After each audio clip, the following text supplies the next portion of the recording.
The first call I got from my younger sister, Lois, came just before our mother's funeral. Lois hadn't responded to any of my messages before that. She told me she had just returned from Hawaii with her husband, Keith, and brought me some chocolate souvenirs.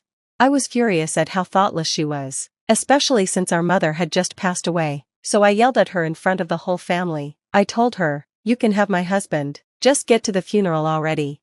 Lois was shocked and replied with a confused "what?" from the other end of the phone. After giving her the funeral home address, I angrily hung up. I knew she would try calling back, so I turned off my phone, sat down in the family seating area, and tried to calm down.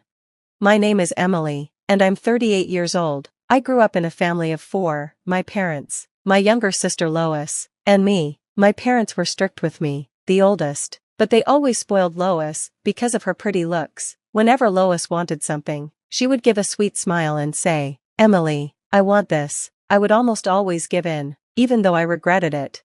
This pattern continued even as she grew older. Lois became very troublesome, and my father passed away 8 years ago. About 6 months ago, my mother was diagnosed with a terminal illness and had been in and out of the hospital.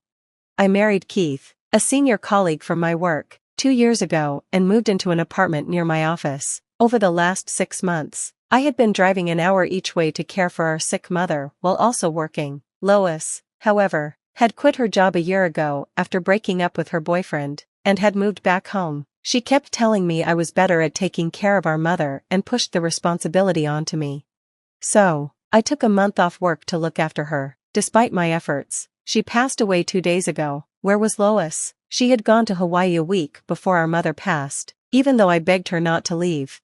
At the funeral, after the priest finished speaking, friends and family began to pay their respects. It was clear how loved our mother was, because not only family but many of her friends also came to mourn. Even some of my colleagues from work showed up.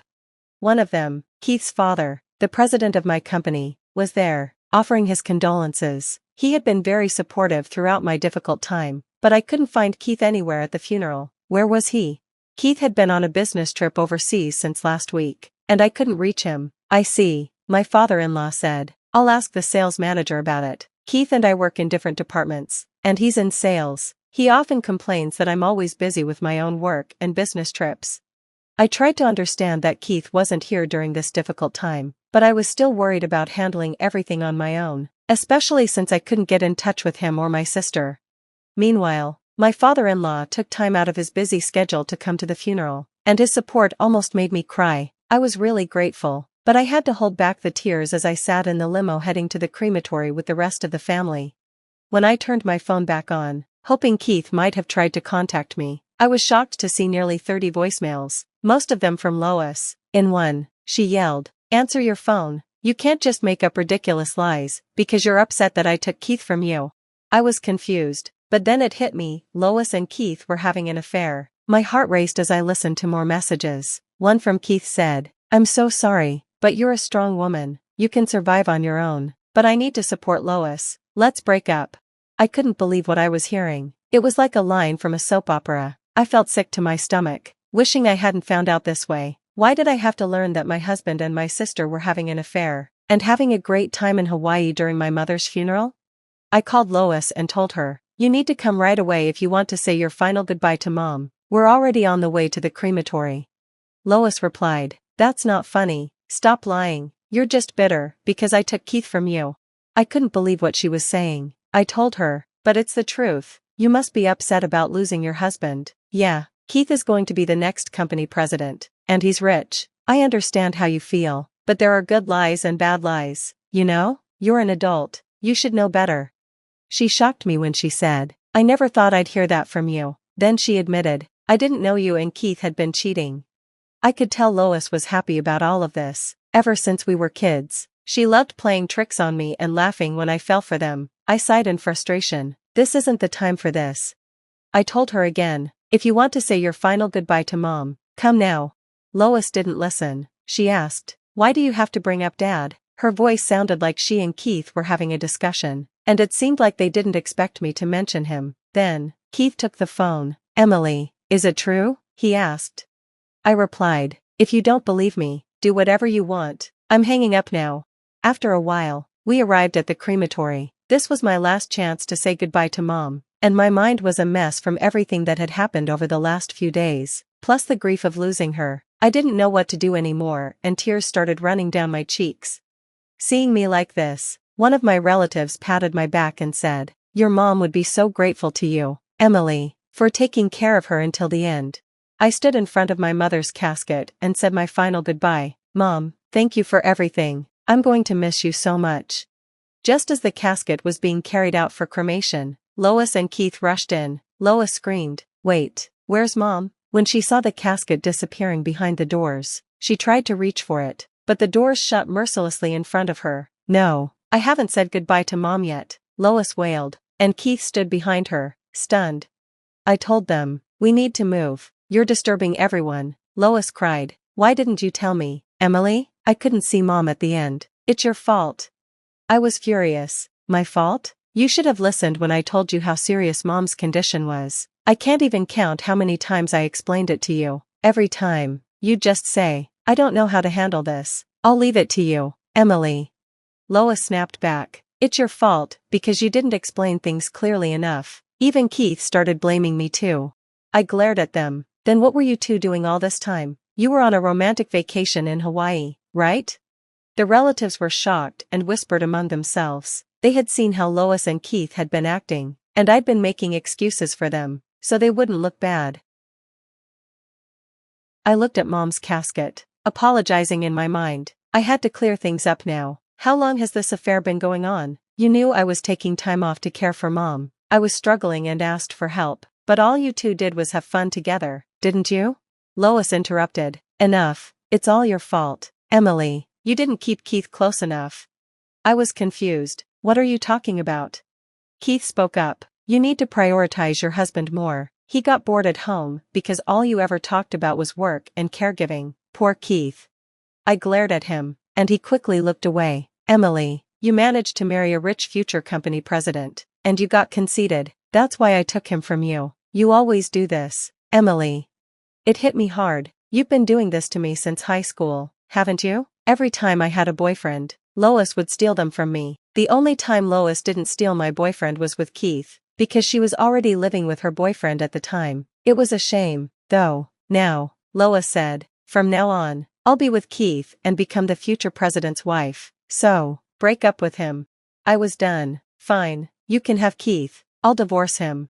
At that point, I didn't care about anything. When I decided to marry Keith, I had no idea he was the son of the company president. He had worked at a regional branch and then moved to headquarters, where I worked. Keith was smart, friendly, and quickly connected with everyone. I started to have feelings for him, and we began dating. Eventually, he proposed, and I happily accepted. I didn't find out his father was the president of the company until I visited his parents' house. It was a huge surprise. Keith said, "Promise me you won't come back later, begging for a divorce." I replied, "I won't do that." "You're sure you want to leave me?" "Yes, I am. If you leave me, no man will marry a workaholic like you. You know that, right?" I told him, "I can live my life however I want, on my own, but for today, please just say goodbye to Mom properly." Lois and Keith exchanged smirks, like they had won. My relatives watched with raised eyebrows, clearly uncomfortable. "I'm really sorry for showing such an unpleasant scene," I said, apologizing to my relatives. But then I heard Lois whisper, "You're always playing the good girl. I hate that about you." I had put up with so much, because she was my little sister, but I had had enough. I decided I was done considering her my sister. I was getting divorced from Keith and losing my family. All that was left was to prepare myself for that. I bit my lower lip hard. 2 weeks later, I had moved out of the apartment and into a new condo near my office. I even put my parents' house up for sale. There was nothing left. Lois moved in with Keith, and Keith and I had already completed our divorce papers and filed them. I'm sure Lois and Keith were happily starting their new life together. I smiled at my mother's portrait. "The revenge begins now. Watch over me, Mom," I thought, picturing what would happen next. The next day, at work, I had a lot of voicemail messages on my phone. One of them was from Keith. "What's going on? We're divorced, right? Why do I have to pay $30,000? Anticipating that they might come to my new place, I decided to meet them at a local diner. As soon as we started talking, Keith was yelling, I got a document from a lawyer. What's this all about? We're already divorced, right? I was confused. Exactly. I don't understand either. I had asked a lawyer to claim $40,000 from Keith as my share of the property and $30,000 from Lois to cover her part of our mother's medical expenses. The documents must have arrived at their place, and they should have expected it, but they probably didn't. I was getting frustrated. You just need to pay what you owe, I said. That's not fair, Keith protested. Listen, don't think you can get away with what you've done. I've suffered a lot because of this. Should I sue you for emotional distress as well? Emotional distress? Keith muttered. You cheated, that's a fact, so pay up. They went quiet for a moment, probably realizing they couldn't argue with the law. Then, Lois finally spoke up, looking down at me. So, Emily, you're just after the money, huh? Fine, I'll let Keith pay. If I borrow money from Dad, we can easily get the $70,000. Keith, I know you don't have any savings. Lois added, Keith will be the president soon, then he'll be rich. It's just a bit of patience. Oh, Lois, you're after the money too, aren't you? No, I have plenty of love, she said. Dad has been staying for a long time, and he'll retire when he turns 65. So, in 2 years, I'll be the president's wife. Keith said, Really? It'd be great if you could really become the president. I'm definitely going to become one. I'm the only son, Keith replied. I couldn't hold it in anymore. I burst out laughing. You can't be serious, I said, laughing. I can't believe this, I heard Lois whisper. Has she lost it? But the real stage of my revenge was just beginning.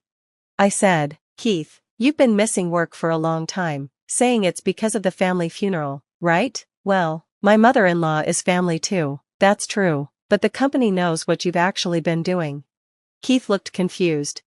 You didn't know? Your father was kind enough to attend Mom's funeral. I didn't tell you this, but I had to inform the company and your father that you lied about taking family leave for caregiving, and instead, you went off to Hawaii with your mistress.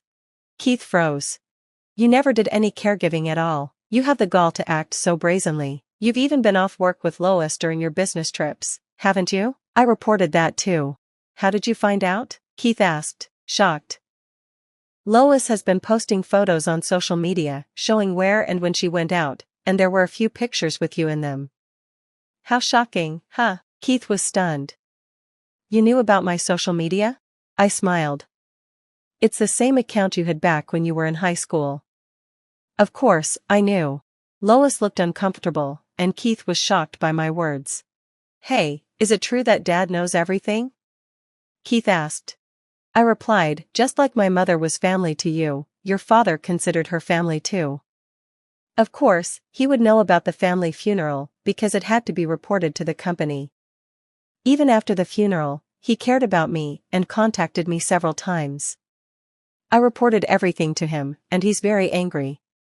He also said he has no intention of making you the next president. Keith was stunned. But I'm his son. I continued, he said he doesn't remember ever saying that. Our company follows the principle of merit, not hereditary succession. He told me to tell you that he doesn't need a son who acts so disloyally.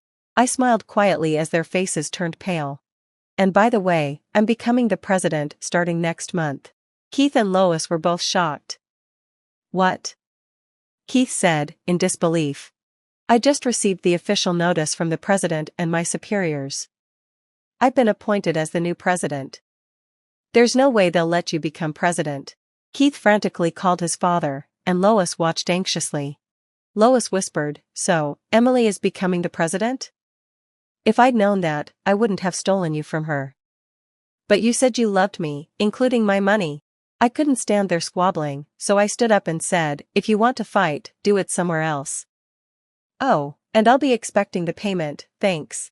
As I turned to leave, I heard them begging, please don't abandon me. Please support me, sis. I ignored them, sidestepping their desperate attempts for help, and left the place. Afterward, the two of them ended up getting a divorce. My ex-husband, Keith, was demoted by his father and eventually quit his job. Now, he works part-time jobs every day to pay off what he owes me. Lois started working in a bar at night. She did well at first, but was tricked by a bad man and ended up in a terrible situation. As for me, I became the president, though it's for a small company that's a tenant in the main company's building. It's a subsidiary in the caregiving industry, which was created based on a proposal I submitted while I was on caregiving leave. The caregiving business is expected to grow, and I'm expected to do well. I'll do my best from now on. Hey everyone, it's June. My husband Gabriel and I are collaborating on this story, but before we dive in, I need to share a rather unpleasant experience. My first encounter with Gabriel's parents, Louise and Lena. Let me fill you in on what they had to say. Brace yourselves. I can't believe you date someone like Gabriel, a real underachiever. This woman has no redeeming qualities. She merely works a desk job in a small office. How on earth will she provide us with a good life? Mom, I love June, and she's the only one for me. I don't care about her income or job. I never cared about those things. Well, we care, Gabriel. We've made that clear from the start. If you paid any attention, you'd know.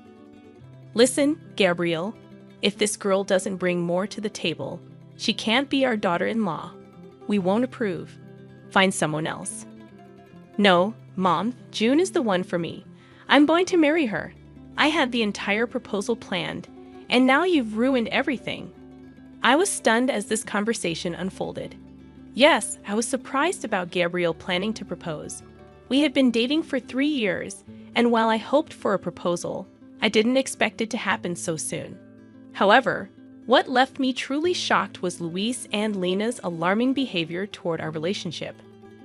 Gabriel had warned me about them, saying, "June, I've met your dad. He's great. But let me be clear, my parents are not good people." I was naive, not comprehending how cruel and selfish parents could be. While Gabriel financially supported his parents, he distanced himself from them, revealing that they were motivated by greed, always pushing him to marry rich. The day I met his parents, I realized how true his words were. Despite their protests, Gabriel proposed, and we got married. Although Louise and Lena threatened to boycott the wedding, they eventually attended, thanks to Gabriel's desperate pleas.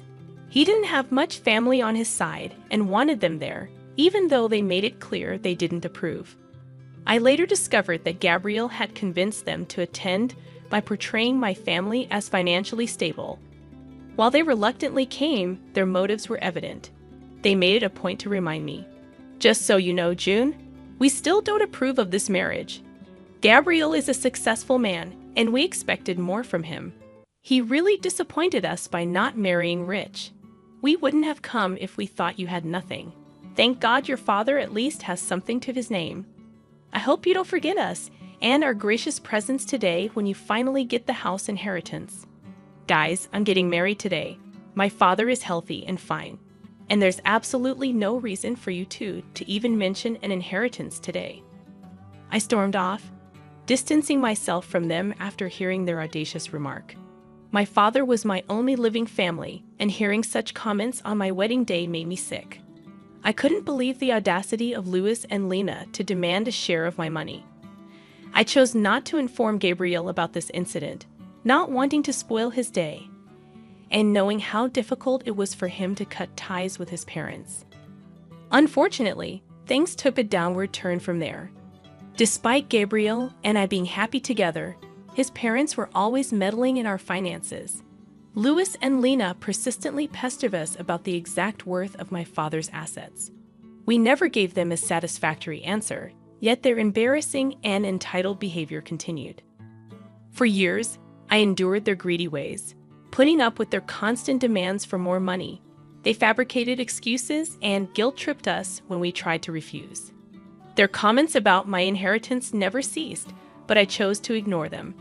The situation hit rock bottom when my father was diagnosed with aggressive cancer, and his time was limited. Living far away, we flew to visit him a couple of times. Louis and Lena were displeased, saying we shouldn't waste money on frequent visits since my father was in hospice and wouldn't live long anyway. I vehemently disagreed, asserting that visiting my dying father was not a waste of money. What we did with our finances was our choice, and Louis and Lena had no right to dictate. Their lack of support and covert requests not to visit my father infuriated me. Thankfully, Gabriel stood up for me and shut down their insensitive conversation. From that day onwards, I was determined to teach them a lesson once I was in a better place. I vowed to show them their place. My father passed away around 3 months after his diagnosis, and I was devastated. I really didn't want to lose him that fast. Witnessing his declining health, I knew it was time. Despite the difficulty, Gabriel was my rock throughout the entire time. He held my hand while I flew to my father's town to arrange his funeral. Louis and Lena were only blowing up my phone, demanding to know about my inheritance and how much I planned to spend on the funeral. I was disgusted with those messages, and so was Gabriel. However, we didn't do anything at the time, both agreeing that they would be served their just desserts after we returned home from the funeral. As predicted, Louis and Lena showed up as soon as Gabriel and I returned home. After entering the house, they started to hound us with questions. So the funeral is finally over. God, I've been dying to know what you got in the inheritance. Your father must have left you the house. What are you even talking about, Lena? How does my inheritance concern you in any way? I just came back from my father's funeral. And this is what you ask. Oh, please, June, don't be such a spoiled sport. Ever since Gabriel married you, we've been wondering why he did it. I mean, you don't have a great job, and neither are you beautiful. What did he ever see in you? Me and Louis guessed that it must be because of money. Mom, what is wrong with you? How can you even insult me and my wife like that? We married each other for love. I have told you this countless times. At least have the decency not to bring it up today. Gabriel, there's no reason to be so dramatic. We're simply asking her a question. Your wife can just answer us and satisfy our curiosity. We don't mind if you marry June for money. In fact, we would be happy to know that you've bagged the great prize. You are truly horrible parents to accuse your own son of being a gold digger. You two are insane. I wonder how a great man like Gabriel was born to such disgusting people. Enough with the small talk, June. Tell us what you got in your inheritance. This is the day I was waiting for. Your father must have left you something. Gabriel told me that he lived in a big house. You could just tell now and buy us a house instead. We will make great use of the money. Besides, we are your parents now. Hearing this made my blood boil, and I seethed with rage while Gabriel looked at his parents in disbelief. Even he couldn't comprehend the fact that his parents could be so greedy and selfish. My father wasn't even dead for a month, and they were already planning to spend my inheritance on themselves. Hell, they even started to call themselves my new parents. At that point, I knew I had to do something. For years, I had put up with them for Gabriel's sake. But today was the day for a change. I wanted to show Gabriel just how bad his parents were, I said. Actually, my dad didn't have the house in his name when he died. I'm sorry to tell you that he did own that house for a long time, but he had to let it go for reasons. What? So you're telling us that your father didn't even own his house anymore? No, like I said, he owned it a long time ago. He had to let go of the house very recently, so no, I did not get the house or any inheritance, as they say. Oh my God, so your father was a poor man after all. I knew you were too cheap to be wealthy. Your father couldn't even keep his house till the end. That poor man died with no house under his name. Leave our son, as you're good for nothing. Mom, our marriage isn't over just because she didn't get an inheritance. You can't just ask her to leave me because of a stupid reason like that. Don't speak over us, Gabriel. We won't allow you to continue this marriage anymore. You have disappointed us by marrying into a poor family. You didn't once think about how you could keep your parents happy. I'm ashamed to have a son like you. June, I'm sure you must have trapped my son into marrying you. People like you can use cheap tricks to lure men. Your final plan was to cut us off and enjoy my son's money alone. Well, guess what, June? I won't let that happen. Louis and Lena started to harass Gabriel to give me a divorce and leave. They told him that he should marry a rich girl so that my in-laws could live the life of luxury they always wanted. Gabriel was getting upset and started to break down. I knew that I had to take the opportunity to help him make a decision. Gabriel, are you going to let your parents do this to us? I have put up with their gold-digging ways for a long time now. I didn't open my mouth because you felt guilty cutting them off. Are you still going to continue to keep them in our life? I don't think we can come back from this. June, I've had enough as well. Mom, Dad? Today you have shown me just how bad you are. For years, you have used me to fulfill your dreams. I won't tolerate this anymore. Don't be stupid, Gabriel. This girl would influence you and take you away from your family. We are doing this for your own good as well. We didn't spend money on you so that you can go do charity for someone else. You need to divorce your wife and start afresh. There is still time for you to get a rich wife. We will help you. This time you have made too many mistakes on your own. No, I won't leave my wife because she didn't get an inheritance. I'm done being a puppet in your hands. I will stay with June. You two won't be allowed in my life anymore. What will you do by keeping June in your life? This is not what we ever wanted. She's totally unworthy of you. If you stay in this marriage, we don't want anything to do with you anymore. We won't help you when she robs you and leaves you destitute. Seeing Lena and Louis's horrible behavior, I finally decided to reveal the truth to them. I knew that telling them about my true net worth would make them beg and plead at my feet. I wanted to go all out on them. I wanted Gabriel not to regret his decision in any way, so I said, there will be no need for that, guys. I don't need to rob Gabriel and take his money. I have plenty of money on my own, and I will take care of Gabriel just fine without your help. Look who's talking. You don't have to lie to us to make yourself look better, June. We know the truth. Yes, the truth is that you are the daughter of a poor man, and you don't work a good enough job to make lots of money. In a few months, you will go after Gabriel's money once you are destitute. Well, actually, I am not a poor man's daughter. I have 50 million in my bank account. No, I didn't earn it from my job. Rather, I got it from my father. That is impossible. Your father didn't have anything in his name. You said that yourself. Don't try to fool us, June. We can see through your lies. It won't work for us. We will make sure you divorce our son and leave him to us. I smiled at them and then looked at Gabriel. He was still looking very upset, but gave me the signal to go ahead. He knew me inside out, and so he knew what was coming. I opened my bank account and showed them my bank balance. Louis and Lena took one look at it, and their eyebrows shot up to the sky. They looked at each other and said, "No, no, no, this is impossible. You must have fabricated these bank statements. You said you didn't get an inheritance. How? You even said that your father didn't own his house till the end. Where did this money come from?" What I didn't tell you was the fact that my father owned a big ranch where he lived. He sold the ranch and the house before he died. He gave me an early inheritance before signing himself into hospice. He didn't want me to use my own money for his care. He wasn't like you too. Louis and Lena couldn't believe what they saw. Even my words didn't sound true to them. So they asked Gabriel for the truth.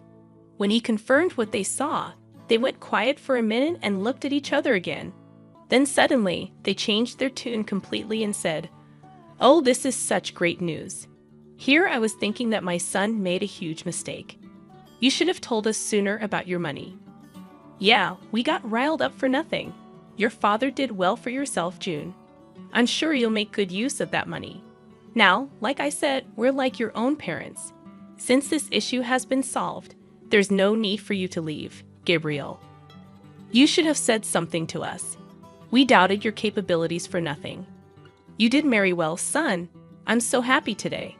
With the expression Gabriel was making, I knew that my work was done. He would take care of the rest, so I held back my cuss words and let him do the talking.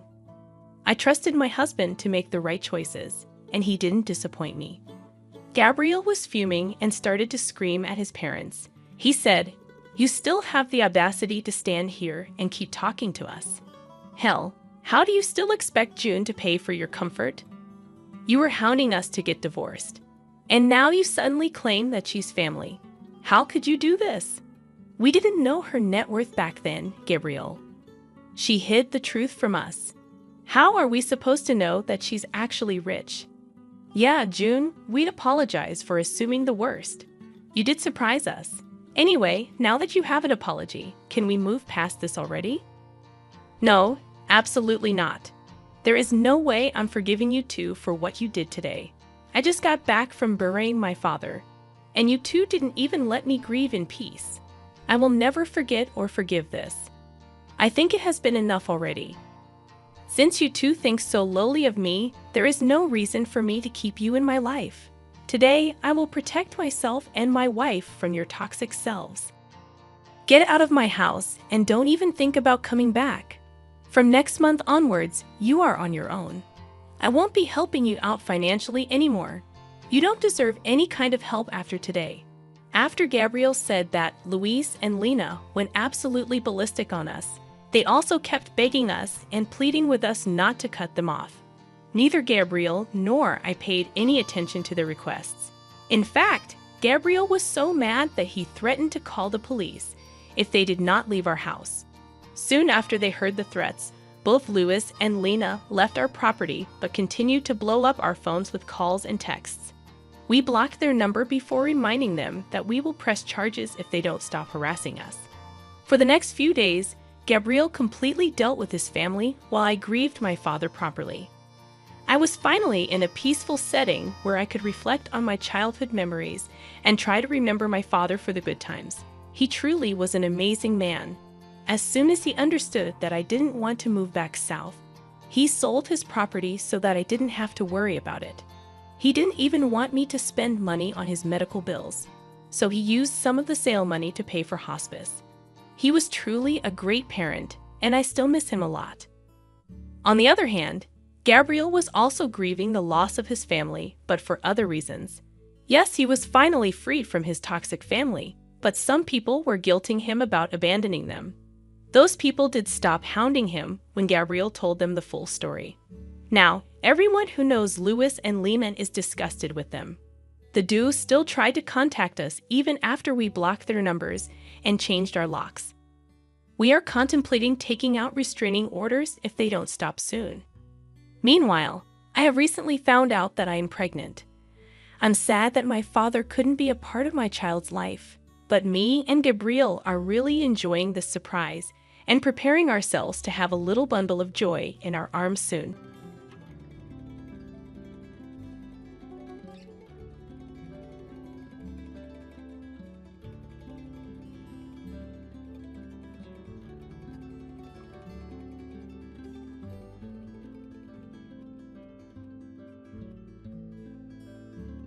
Hello, I am a single woman in my 60s. Since childhood, I held on to the belief in a reciprocal philosophy, thinking that my hard work and dedication would be met with equal effort in return. This mindset extended to my relationships, where I believed treating others kindly would result in receiving kindness in return. Even after marriage, I continued to hold this belief, assuming that by being considerate to my husband, he would reciprocate. In today's world, women aren't expected to sacrifice as much. But during my era, societal expectations were different. I willingly made sacrifices for my husband and children, confident that my efforts would contribute to future happiness. However, my marriage and family life didn't unfold as expected. Despite my early mornings and diligent work for the family, complaints and mistakes overshadowed appreciation. At that time, no one mandated that I live this way. I was an ordinary person who married a coworker 4 years my senior due to societal expectations. Despite the societal norms for married women to quit their jobs, I became a full-time housewife after giving birth to my daughter. I had no regrets. I believed it was a natural course of action for family life. Though my life wasn't glamorous like TV dramas, it felt easy and stable. Around my daughter's 9th grade, tragedy struck when my mother passed away suddenly from a heart attack. While mourning her loss, I discovered my husband's affair.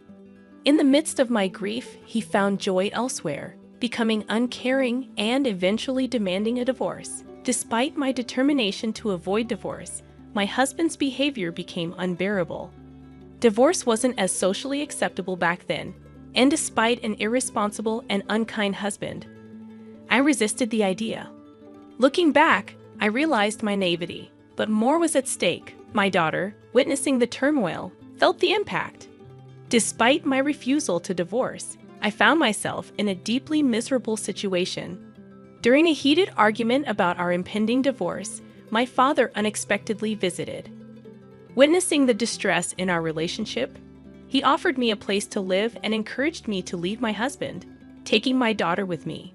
Having recently lost his wife and observed his daughter in an unhappy marriage, my father convinced me that persisting in such a difficult situation was futile.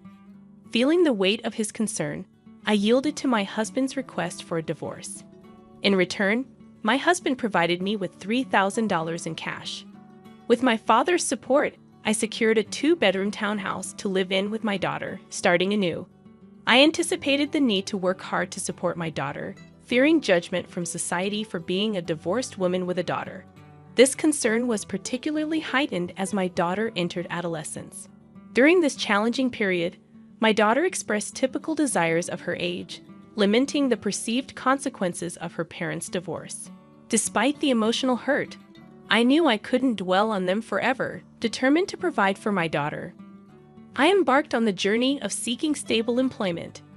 However, being an older divorced woman with a child made securing a job challenging. Undeterred, I took on multiple part-time and nighttime jobs, even engaging in freelance work at home whenever possible. As time passed, my daughter advanced to her senior year of high school.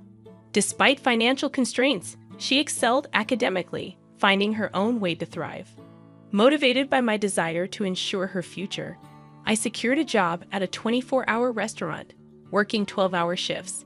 2/3 of my earnings were diligently saved for her college tuition.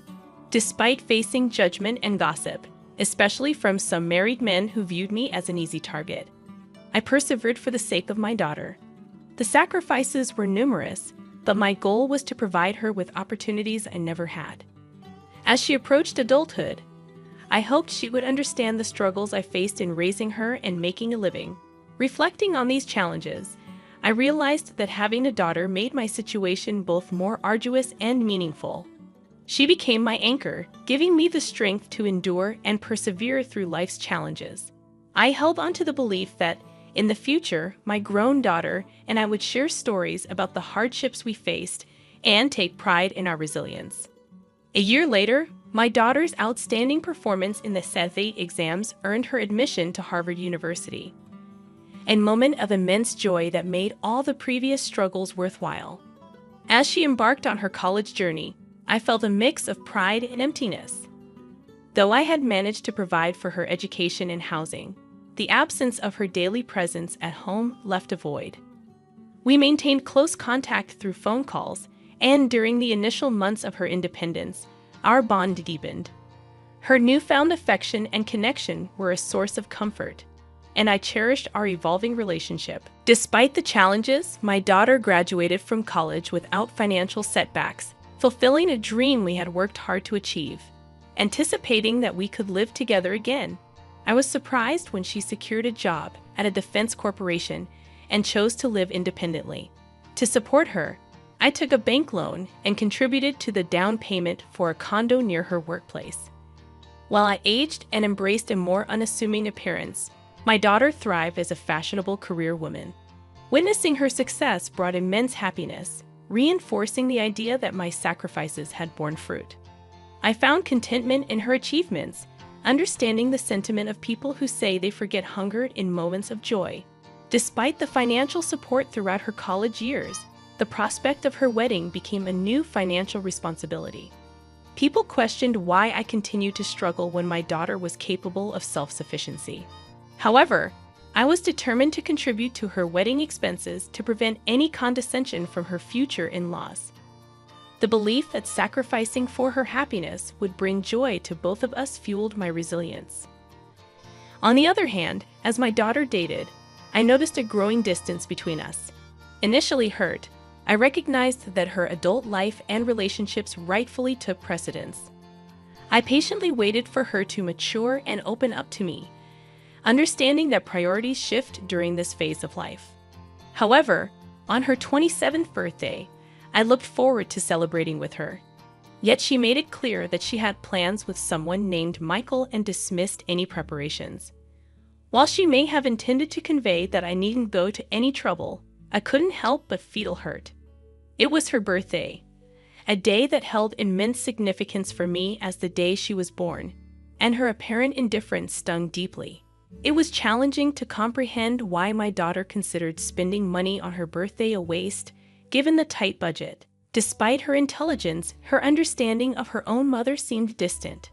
Despite my hurt feelings, I understood she was my only daughter, and I wanted to see her briefly on her birthday, even if it meant taking a day off work.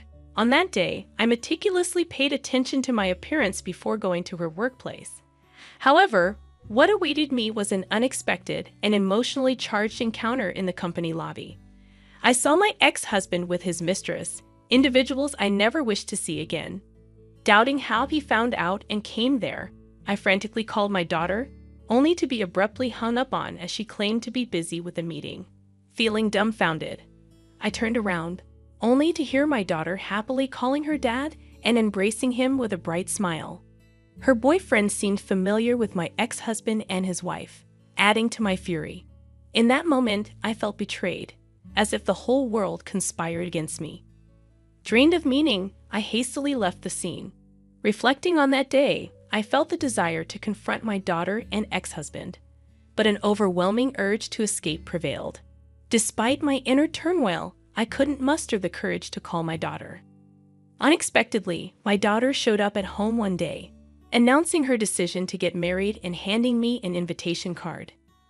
The surprise turned into shock when I saw the names on the card. Although she was my daughter, I felt an intense urge to throw her out of the house. I questioned how she, my own daughter, could present such an invitation. I confronted her, expressing my hurt at being treated like a guest at her wedding, emphasizing my role as her mother.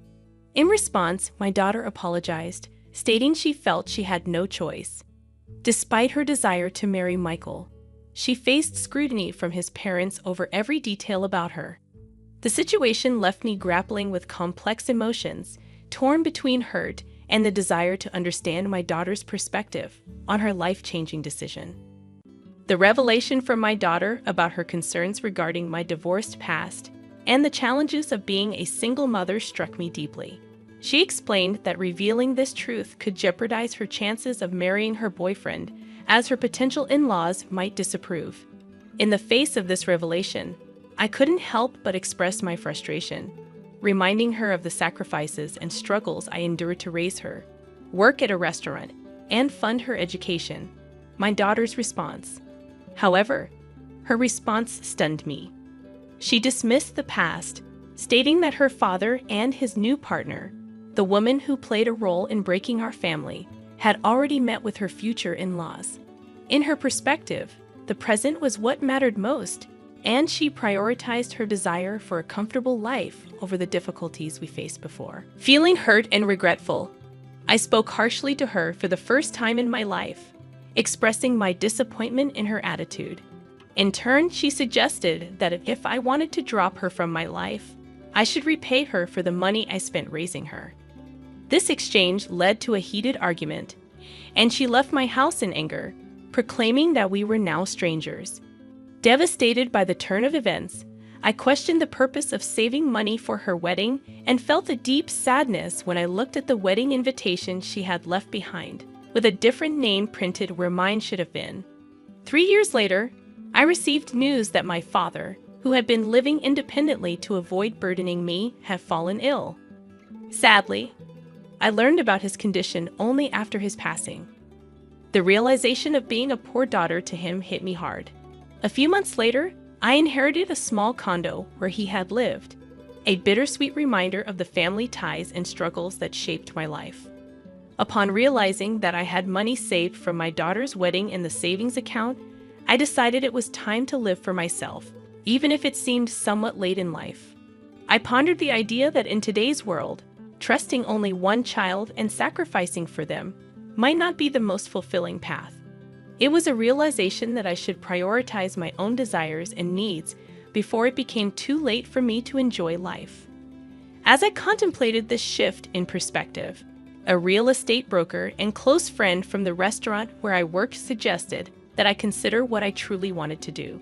Despite societal expectations for women to sacrifice, I felt the desire to break free from that mold and live for myself. I harbored a feeling of regret and sorrow for the sacrifices I made over the years, and I yearned to pursue personal fulfillment. Inspired by my friend, I embarked on studying the real estate business and even delved into auction biddings. With some savings and money from selling my late father's condo, I seized the opportunity to take on a new challenge. In the surprising turn of events, I became a building owner overnight, residing in a prime location. 6 months later, after returning from a mountain climbing adventure, I found myself on the top floor of my building, now transformed into my home. Unexpectedly, someone knocked on my door, and I debated whether to pretend not to be home due to fatigue. However, curiosity prevailed, and I opened the door to find my pregnant daughter with a chubby-cheeked toddler in her arms. Tearful and distressed, she explained that she had been deceived by her husband, who turned violent and had affairs. Faced with impending childbirth and raising her young daughter, she sought refuge with me, despite my initial shock and the lingering hurt from our previous arguments. I couldn't turn my back on my daughter in need. She revealed that she had heard about my newfound success in real estate and wanted assistance. Despite the painful history between us, she pleaded for help, pointing out that she had a share in the money I had acquired from my wedding savings and inheritance. Caught between anger and compassion, I couldn't deny my daughter's plea for help. Despite her past actions, I recognized the vulnerability in her situation and knew that as a mother, I couldn't turn her away. The complexities of our relationship resurfaced, prompting me to grapple with the tangled emotions of love, disappointment, and the inevitability of family ties. I confronted her, saying, "I was the one who saved money for your education and your wedding, but you told me to get out of your life. Do I need to give you money now?"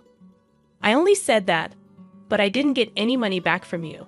It seems that in front of money, there is no use for the bond between a parent and a child.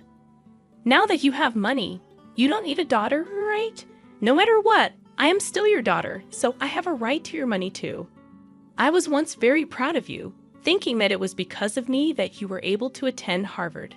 But now I see that it was all in vain. I guess I was too busy making a living that I couldn't teach you to be a decent human being. I raised you as someone who is so selfish and can only think of yourself. I don't plan to give you one penny, so you can either go back to your husband or your wonderful father. You are too mean. Could you abandon your own daughter? Do you think other people would care for me at all? That wife already ran off with the money, and he has disappeared trying to look for her. If you abandon me, I'll become an orphan. Now I have a child and I'm pregnant, so how could you be so mean to me? Would you be happy if I died like that? When she screamed at me, I couldn't put up with her any longer, so I took out all the money I had in my wallet and threw it at her. Since you are acting so pathetic, I'll give you that. However, never come back to my house because I won't let you in. There's something that I learned in the meantime, just that your life is important. Now my life is important. You cannot put me in and out of your life at your whim. I coldly let my daughter and her child out of my house. Of course, I would not feel good about it since she was my daughter after all. However, I couldn't accept her because she still was as selfish as before, and I couldn't bury the past. However, I felt sorry for my little granddaughter, who was innocent and got kicked out together with her mom. After that, my daughter was too proud and never came to see me again. To be honest, I knew that she was such a daughter. So, has she repented for her past acts and begged me for forgiveness out of a quest, pretending I was reluctant, but would have found ways to punish her wayward husband. But I was so disappointed that if she erased me from her life to marry her husband, she should have lived happily. Why did my husband and my daughter turn out that way, even though I lived a hard life? Now I see that the only person who is living a life the way I want to is only me alone. Thus, if anyone is living a life like I did on behalf of others, I want to say this one thing for sure. No matter how strong your relationship is with another person, be sure to take care of your life first. Even if everyone in this world betrays you, you will not betray yourself. In the end, happiness is not what you do for others, but what you do for yourself. I want to give that message through my story here. Even though it may seem like a life that's only felt half, I plan to try to fill that remaining half from now on for complete happiness. Thank you for listening to my story. I hope all goes well for you today, and good fortune will be with you. Please cheer for me and write your comments of wisdom in the comment section. Pressing like and subscribing is a big help to me. Have a wonderful day, everyone.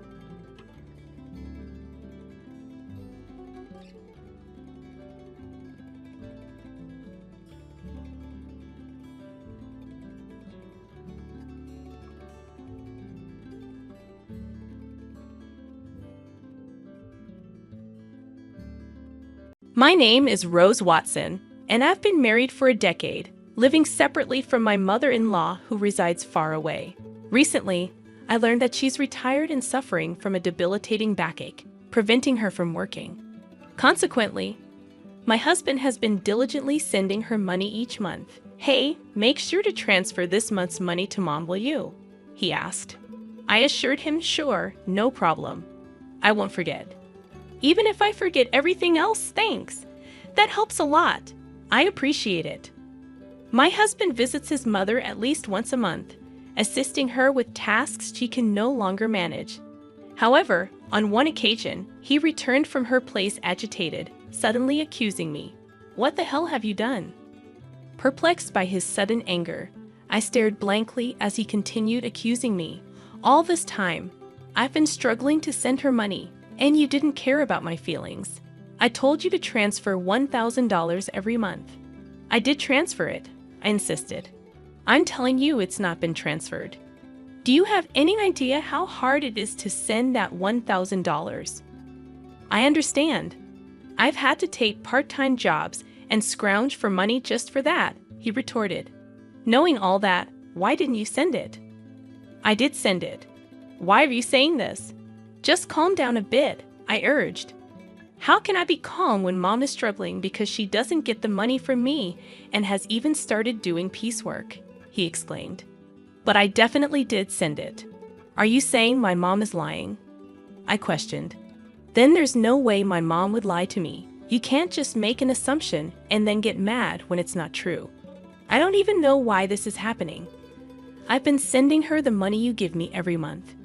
Then why is she doing piecework? She's in pain, lifting heavy boxes. I don't know about that. I haven't seen it. You never go to my family home. I go every month, but you never come with me. You just don't care about my mom," he accused. "That's not true. There's no need for me to go every month, and it's so far away. I don't want to waste my only day off," I defended. "Waste your day off? It's visiting family. How can that be a waste?" he argued. "Well, that's your family. You wouldn't think twice about it, but you don't go to my family's house, do you?" I responded. "Of course not. You married into my family, but I didn't marry into yours. You shouldn't say things like that. It only causes trouble," he countered. "You're the one causing trouble," I muttered to myself, wondering if he even realized what he was saying. Frustrated, I tried to escape to the kitchen, but he followed me, still angry. "Huh. I'm not running away. I just want you to calm down. Maybe we should have a coffee and talk this through," I suggested. "I don't need that. Give me back all the money I've been giving you to send to my mom," he demanded. "Why are you saying that? I'm your wife of 10 years. I've never lied to you. You should just believe me when I say I've sent it," I pleaded. "I bet you've been spending my money. What'd you buy? Where's the $1,000 going every month?" he accused. "If I had bought something, there'd be new things in the house, right? But there aren't. If it were clothes, there'd be new clothes, but there aren't. I haven't bought a single piece of jewelry since we got married." "I don't understand why you're accusing me," I defended. "Even so, you must be using it for something. Or maybe you're saving it for yourself, planning to leave me," he speculated. "Why would you even think of divorce?" "We have kids," I questioned, bewildered by the sudden turn in our conversation. I would never entertain such thoughts. How am I supposed to know I can't trust someone who lies like you? Why won't you understand that I've been sending the money to your mom? Then why isn't it reaching her? I have no idea. Could you be sending it to the wrong place? No way. I have your mom's bank account number registered with a bank. Unless she changes it, there's no way that could happen. Then the only thing I can think of is that you're stealing it. Stealing? Yeah, that's right. You're stealing my money, not sending it to my mom. That's it. I want a divorce. I can't be with a thief like you. Let's get divorced. It's clear you've been stealing the $1,000 meant for my mom every month. Hold on. Why does it have to come to this? What about our kids? I don't care about the kids. I don't need a wife who makes my mom suffer. No matter how much I tried to have a rational conversation, my husband just couldn't stay calm. And to say he didn't care about our kids, I've been desperately trying to make him believe me. But it's been hours of getting nowhere. Then there's nothing else to be done. After 10 years together, thinking this, I quietly responded to his demand for divorce. All right, divorce it is. Kicked out by my husband, I left the house with our child. Make sure you file the divorce papers. Conveniently, he had already prepared the divorce papers, as if he knew this would happen. I never thought I'd have to sign something like this, but now there was no other choice. I left the house, went straight to the office to file the papers, and decided to stay at my parents' house for now. My child was shocked by the sudden turn of events, but all I could do was reassure them with empty words, "It's going to be okay." Then, after settling down in a new place with my child, I got a call from my ex-husband, Mark. Something weird is happening. Out of the blue, Mark started talking as if we were still married. "What do you want with me, a stranger?" Now, I know we're strangers. You call me suddenly. Don't even ask about your child, and say something weird is happening. You sound much weirder, you know. Well, here's the thing.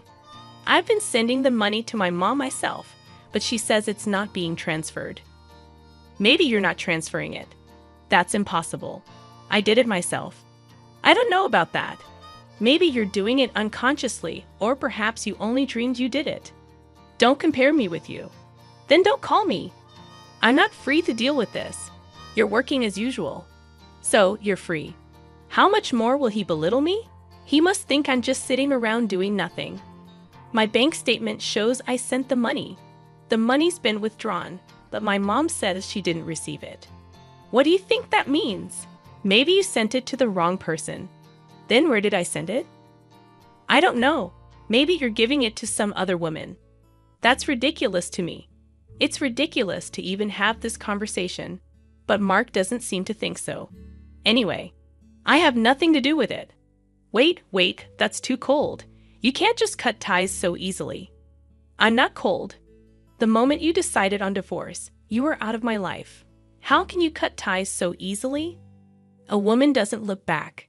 What's the use of dwelling on the past? On you, it's a waste. I'm in trouble here, not my problem. Can't you at least listen to me? How utterly self-centered. All right then, start from the beginning. Tell me what's happening and what's going on. Well, it was the day I said I wanted a divorce, remember? I went to check on Mom at her house, right? I asked her why she was doing piecework, even though I send her $1,000 every month. She said she hadn't received any transfers, so she had to do piecework to get by. Now I get it. That's why you were so angry, and you thought I was pocketing the money. Yeah, that's right. But even when you transferred it yourself, it didn't get there. Yeah, that's what's happening. So doesn't that mean it wasn't me? Well, I don't know about that. When you were in charge, maybe you were pocketing the money. That's awful. If that's what you think, then I'll go to your family's house myself. What are you going to do there? Maybe I'll find out something if I go. Yeah, maybe. So we ended up going to my husband's family house together for the first time in a while. When we got there, his sister was there. Oh, why are you here, Selena? I came back because I'm worried about Mom. What about your husband? We're divorced, just like Mark. Oh, so you divorced and came back to your family home? Yes, I did. When did you come back? 6 months ago. 6 months? Never mind that. Mom, is it true that you didn't receive the money I sent? It's true. It doesn't change the fact that the money wasn't received, whether both of you are here or not. But did you print out your account record in your bank book lately? Yes, I did. Just 2 days ago. Can I see the bank book? Sure, you can't show that. Why would you show a bank book to someone else? You're a stranger now. Why would you think she'd show you something so important? Are you out of your mind? But we can't know if the money really wasn't deposited unless we check. You don't need to see it. Then I'll look. I'm her son. It shouldn't matter. Fine, look. There's hardly anything in there anyway. My mother-in-law said this and then fetched the bank book from a drawer in the next room. But when we looked at the bank book, there were deposits and withdrawals. Look, Mark, there's a deposit from you here, and it was withdrawn the next day. That's quite punctual. Before this, even if you deposited it, it wasn't withdrawn immediately. I couldn't go to the bank much because of my back pain. I would wait until it was absolutely necessary, but since Selena came back, she's been going to the bank for me, which has been a big help. Ever since Selena returned, she's been the one going to the bank. The money was always withdrawn the next day, according to the bank book. Mark and I instinctively looked at her. What? I don't know anything about this, she said desperately. But from what we see here, it looks like you withdrew it, Selena. Mom doesn't go to the bank, and maybe someone else has Mom's card and is withdrawing the money every month. I don't have a card. I'm afraid of losing it, so I never made one, she replied anxiously. Tell the truth, Selena, Mark urged. All right, it was me. Mom told me to withdraw the $1,000 she was getting each month. I saw it was being deposited every month, so I thought borrowing a little bit would be okay. If you're borrowing it, are you planning to pay it back? I interjected. I intend to pay it back. I just don't have the money for it right now, she confessed. Why would you do such a thing? Mark questioned. I really needed the money. I only borrowed it because I had to. Besides, Mom's managing to get by. Isn't that fine? Selena justified. Were you that desperate for money? His mother softened her tone and asked. Then Selena completely changed her tone from her previous assertiveness, now playing the role of a pitiful victim. If that's the case, it can't be helped. Mark was kind enough to send the money. But this is an unavoidable situation. Yeah, if sister was in trouble, it's the family's job to help after all, Mark reasoned. Despite his rage and accusations towards me, Mark forgave his sister as if nothing had happened. Hey, I was called a thief over this, and now you're just going to let it go because it's your sister. It can't be helped. She said she's in trouble. That's fine for your money, but don't you have something to say to me? I challenged. Not really.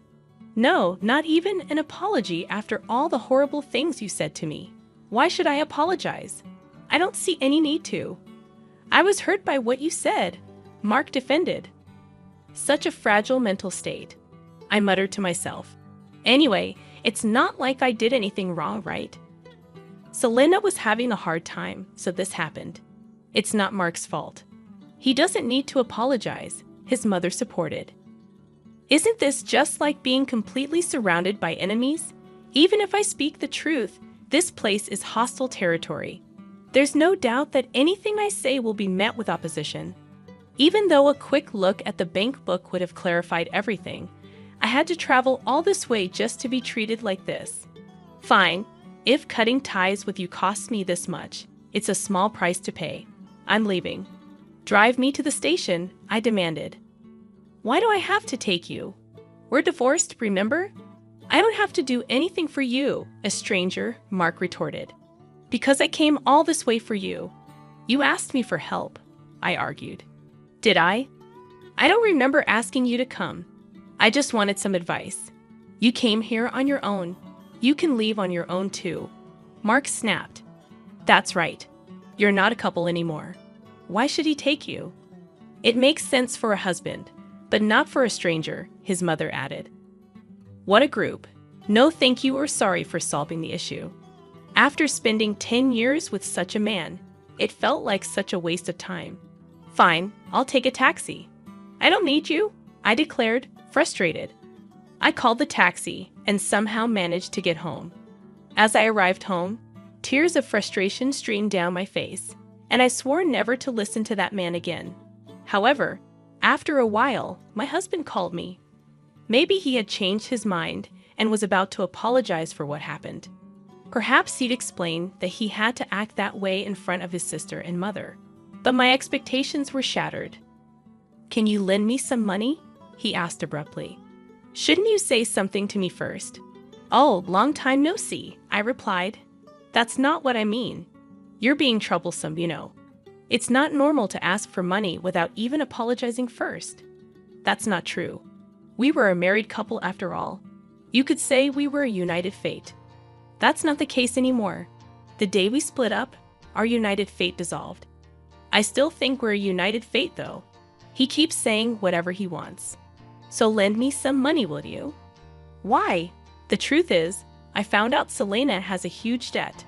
"Wait, it's been quite a while since that day. Didn't you ask her what she spent the money on?" "I couldn't ask her that.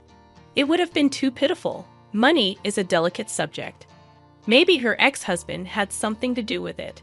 Or there might be some other reason. Sure, there must be some reason. But you should have asked about it for the future, right?" I trusted her because we're family, and yet there was no trust for me at all. "Well, I've known Selena way longer than I've known you. Yeah, since we were born. That's why I trusted her. I thought everything would be fine, but in the end, it wasn't fine." "So what happened?" "It turns out she had a huge debt, and the $1,000 a month wasn't enough." "How much does she need then?" "She wants to repay it all at once. It's true that paying it off in one go would save on interest, but I don't have that kind of savings. So why did you contact me?" "Because you said you had a good amount of savings when we were in the car going to your parents' house." "I remember." I was insulted by him, saying I must be struggling without money since our divorce, and that I would have stolen the money if he continued to ask me to make the transfers. Angered by his belittling words and the assumption that I couldn't survive on a part-time job, I ended up revealing that I was trading stocks and making a good profit. But would that lead to an ex-wife being asked for a loan? Selena says she's in debt for $30 million. $30 million? Yes, so please lend me the money. It's okay, right? First, why does she have such a huge debt? I was curious too, so I asked her. It turns out most of it was from shopping, and it's all brand items. She just can't control her desire when she sees them and ends up buying things. She put everything on revolving credit, so the interest adds up, and she keeps buying more every month. Before she knew it, her debt reached $30 million. She's really careless. Mark, laughing off his carelessness, is quite careless himself. She didn't understand how revolving credit works. She thought she could just pay a set amount each month, and eventually it would be paid off. I guess I can understand that feeling. I can't understand it at all. How could she take such a risk? And wasn't this the reason for her divorce? Now she finally realized the interest is piling up, and it's becoming a serious problem, so she came crying to me, but I don't have that kind of money. I told her I couldn't give more than $1,000 a month. Then she suggested borrowing from you. What? Why me? You said we were strangers, and you didn't even need to drive me to the station. That's all in the past. The past should be washed away like water under the bridge. What a selfish and convenient way of thinking. Would anyone accept that? So you could afford to lend it, right? Well, yes. I do have that much in savings. Then lend it to me. I just made a lot of money with stocks recently, so you win some, you lose some with stocks, right? Yeah, that makes sense. But didn't you say stocks were like gambling? Isn't it gambling? You always ridiculed me for playing the stock market, calling it a gamble. Right, did I? When you wanted a divorce, you hurried to separate because you said having a wife who gambles on stocks would lead to trouble. I said that when I didn't know how much you had saved. So that's why you asked me how much I had. That time you ridiculed me, but then I mentioned I had savings. Well, yeah, I didn't expect you to have that much, but I'm glad. I inquired, But even at that stage, you still dismissed it as gambling. Well, yeah, but let's not worry about it. I was foolish. All right, that's not all right. You are really cruel. And now you want money I saved for our child. You're worrying too much. Our child won't need that money for a long time. It's silly to start saving from now. Money rots if you don't use it. Money rots. I've never heard of money rotting. Think of this as an investment. It's like investing in me. Why would I invest in you? Just do it. Lending me the money would be the smartest move, right? Look, if I lend you money, it won't come back, right? You're still sending $1,000 a month to your mom. Where will you find the money to pay me back?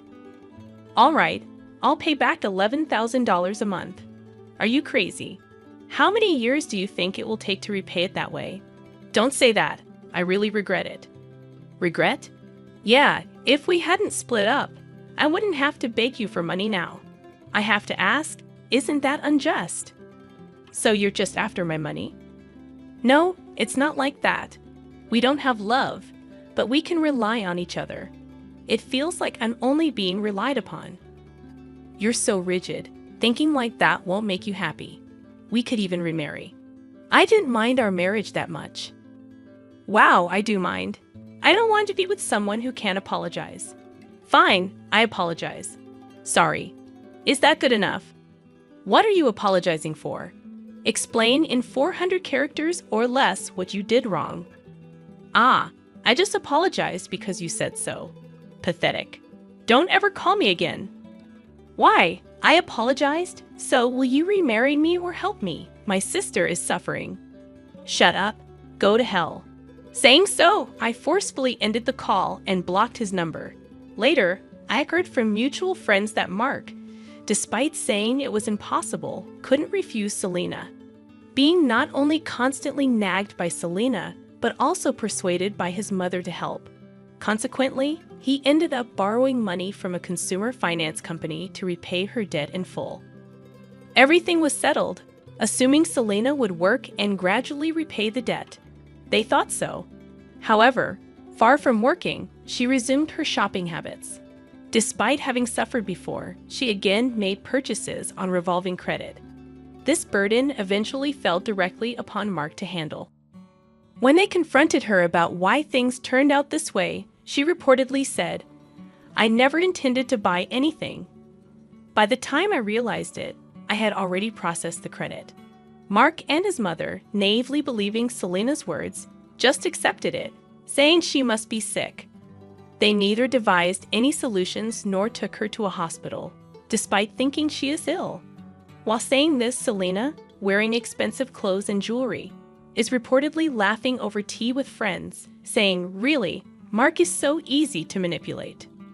Eventually, they couldn't escape the debt and had to sell their family home. Now Mark, his mother, and Selena ended up living together, but they couldn't afford the rent for the apartment they used to live in. So the three of them moved. Apparently, their life is quite difficult now.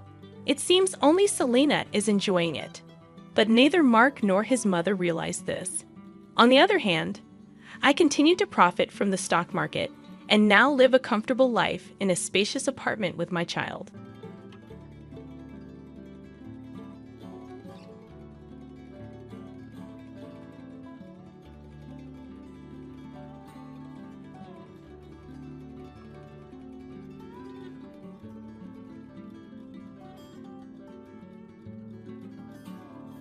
I'm Noah, overseeing the family-owned public bathhouse passed down from my grandfather. Together with my wife Emma, we experienced a pivotal moment with a child. On an early spring evening, still carrying a lingering chill, past 9 o'clock after our last customer had left, Emma and I were wrapping up the day's work at the bathhouse. While Emma attended to the interior cleaning, I headed towards the entrance. As I approached the garbage disposal area a little distance away, I noticed a small figure. Under the streetlight's glow, I discerned a disheveled girl sorting through the trash. Intrigued, I wondered if she was searching for something. Given the late hour, I decided to approach her. Summoning Emma, we both walked towards the girl by the garbage disposal. Upon closer inspection, despite the chilly weather requiring a jacket, the girl wore only thin long sleeves, a skirt, and sneakers that were too big, causing her to crush the heels. Her appearance shocked us both. Addressing the girl cautiously, I asked, "Miss, what are you looking for at this late hour?" Startled, the girl turned towards us.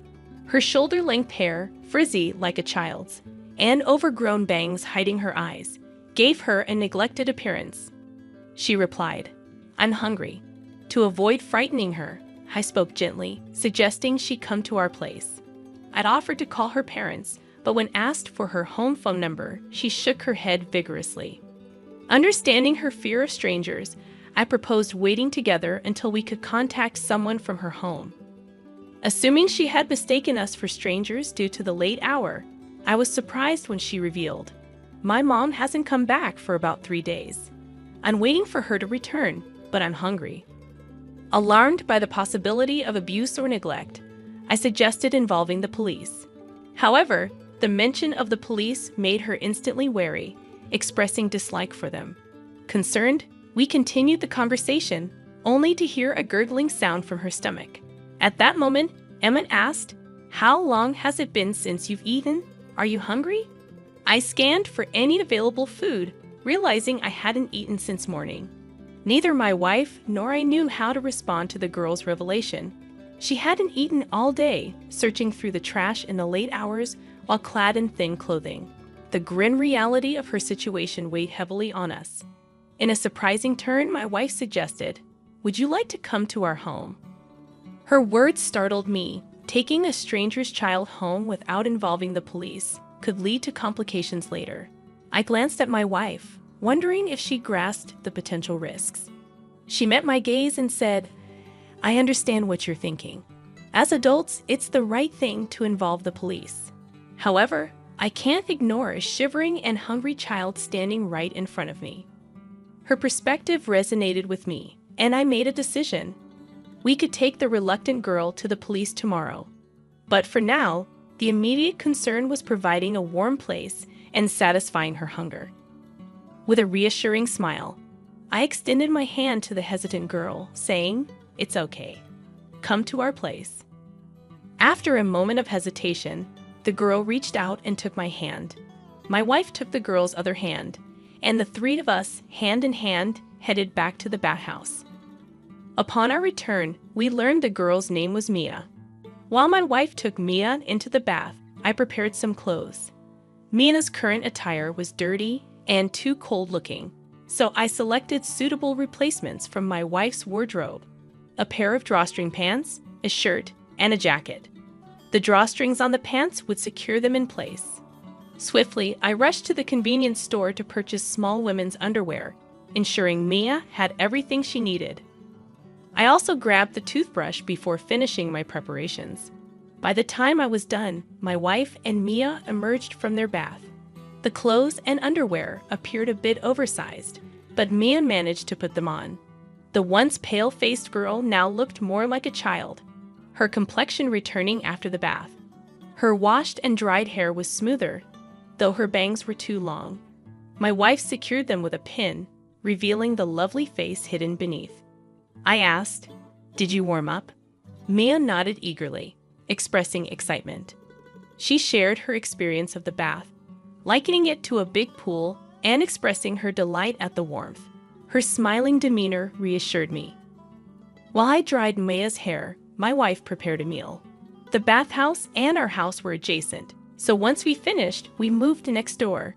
My wife served a warm pot filled with vegetables, meatballs, and yudo noodles. The sight of the dish made Maya's eyes sparkle. "Can I really eat this?" she asked. My wife chuckled and encouraged her to have seconds. Maya proceeded to eat heartily, using a fork and spoon as she wasn't accustomed to chopsticks. "This is delicious. It's been a while since I ate warm food," Maya remarked, reflecting on the environment she had endured until now. My chest swelled with a mix of emotions, feeling like it was about to burst. Maya seemed to be opening up and trusting us a little.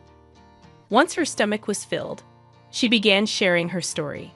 She spoke about her rarely seen mother, her routine of rummaging through garbage for food, and her status as a 7-year-old in first grade. Mia didn't have a school bag, and her shoes and clothes were often dirty. The heartbreaking reason behind her absence from school surfaced. She was bullied for being perceived as smelly. As a couple, Mia's narrative struck us profoundly. "I like it here. I want to sleep here." "Are you going to call the police?" she asked. Without hesitation, my wife and I wanted Mia to experience at least one night of warmth and rest. Reassuring her, I said, "It's okay. Let's sleep together on a fluffy bed tonight. But could you go to the police with us tomorrow?" "Don't worry, they are kind. Your mom might be worried too." Mia, who had been silent for a while, rubbed her sleepy eyes and expressed, "I hope so. I hope she is worried, Mom." I wanted to comfort her, but I couldn't easily speak positively about a mother who had likely abandoned her child. Temporary comfort might hurt her later. In the room, I prepared the bedding, and Mia happily got into the bed. It was her first time sleeping in such a fluffy bed, and she marveled at its warmth. Concerned about her being cold, she mentioned, "I hope she is not cold. It will be nice if she could sleep in a warm bed too." Silently shedding tears, my wife and I were moved by her brave concern for a mother who left her without food. I struggled to hide my emotions from Mia, who was already drifting into sleep. The next day, my wife and I accompanied Mia to the police box. I couldn't forget the slightly lonely look on her face as we said our goodbyes. Saying goodbye to Mia and her mother was a bittersweet moment. Despite the lump in my throat, I managed to offer a smile. "Yeah, hopefully we'll see each other again someday. The police will take good care of you from here, so you have nothing to worry about." I reassured Mia, who nodded in understanding. As we departed from the police box, my wife hugged Mia tightly, waving at us with a smile. Mia left an indelible mark on our hearts. Though we had grown close to her in just one night, bidding farewell was a painful experience. On the journey home, my wife expressed deep concern about Mia's future. We were a childless couple who had once dreamed of having 3 kids. However, fertility issues, specifically ovulation problems, plagued us. Despite a decade of infertility treatments, we remained childless. We decided to cherish our time as a couple, having tired of the emotional roller coaster associated with conceiving. Our focus shifted, and we lived a quiet life together. Our own struggles made us particularly sensitive to the suffering of children at the hands of neglectful parents. Unable to shake our worries about Mia, we contacted the police box where we had left her. They informed us that Mia's mother had not returned, and Mia was headed to a children's home. Due to our role in finding her, we learned the name of the facility. Promptly, my wife and I visited Mia at the children's home, discovering a multitude of children separated from their parents for various reasons. Mia, upon seeing us, immediately embraced my wife, expressing, "Aren't you and your wife going to stay with me? They said my mom might not come back." Stunned by her words, we covered up her straightforward question with a forced smile. Despite the emotional bond formed in that short time, the reality was clear. We couldn't live with Mia. After all, we were strangers, but when we spoke to the children's home staff, the story took an unexpected turn. Upon leaving, we were introduced to the concepts of foster care and adoption. Sensing a pivotal moment, I glanced at my wife, who met my gaze with earnest eyes and nodded in agreement. That marked the moment we decided to explore these avenues. Learning about foster care and adoption that day prompted us to sign the necessary documents. For children like Mia, who had recently arrived at the children's home, obtaining permission from the family court was deemed necessary for adoption or foster care procedures. Fortunately, that permission was granted without any complications at a later date. Following this, we actively engaged in training and seminars to become adoptive parents, leading to busy days. During this period, we occasionally visited Mia, gradually building a connection with her. During one visit, we mustered the courage to ask Mia, "How would you feel if we said we want to live together as a family in place of your mom?" Her response was heartwarming. "I'd be so happy," Maya answered with a beaming smile. It was a moment that fueled our determination. While a traditional mother experiences the blessing of nurturing a child in her womb, we lacked that natural process. To become Mia's parents and witness more of her joy, we set a goal and combined our efforts to overcome the challenges of busy days. However, a day of unexpected turmoil arrived. We received a call from the children's home staff, urgently inquiring about Mia's whereabouts. It turned out she had slipped out of the facility. Both my wife and I rushed to search for her. The distance between the children's home and the apartment where Mia used to live, now our home, added to our anxiety. Fearing the worst scenarios, we received a message that Mia had been found by the police. Hurriedly, we went to see Mia upon her return to the children's home. As we arrived, Mia's tear-streaked face told a story of her recent experience. "I want to go to where you guys are. I want to eat meals together again and take a bath like in a swimming pool," Mia expressed, her words filled with longing. My wife and I were rendered speechless, embracing her tiny body tightly. This incident served as a catalyst, intensifying our desire to become a family with Mia. As time passed and Mia regained her composure, we made her promise not to leave the children's home alone due to our concerns. We reiterated our intention to take Mia into our care to the staff. Subsequently, the procedures took more than half a year to complete. Finally, as a couple who had undergone special adoption, we were able to bring Mia home. Fast forward 4 years, and my wife, Mia, and I were living joyfully. Mia was no longer cold or hungry. Each day, she cheerfully went to school with a neat school bag on her back. However, shortly before Mia's birthday, a letter arrived from her biological mother, expressing a desire to meet Mia on her birthday. Without hesitation, Mia agreed to the meeting. Though we felt uneasy as parents, Mia was already in 6th grade, an age where she could make decisions for herself. We respected her choice. On the day of the reunion, Mia went alone to the designated cafe. Anxiously waiting for her return, she came home after about 2 hours, her demeanor unchanged.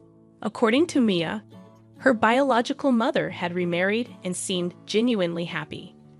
Mia felt relieved to see her mother happy and expressed her love and understanding, despite being left behind. Seeing Mia's determination, we felt proud and relieved that we could continue living with her. The 3 of us decided to celebrate Mia's birthday by buying a cake together. Holding hands, Mia looked a bit embarrassed but complied. Reflecting on the journey from the day we found Mia rummaging through the garbage to our walks hand in hand to the public bath, we realized how much she had grown. Mia would continue to grow, but she would always be our precious daughter. As I etched this happy moment into my heart, I knew that we would continue to walk together as a family of 3, cherishing each step of the journey.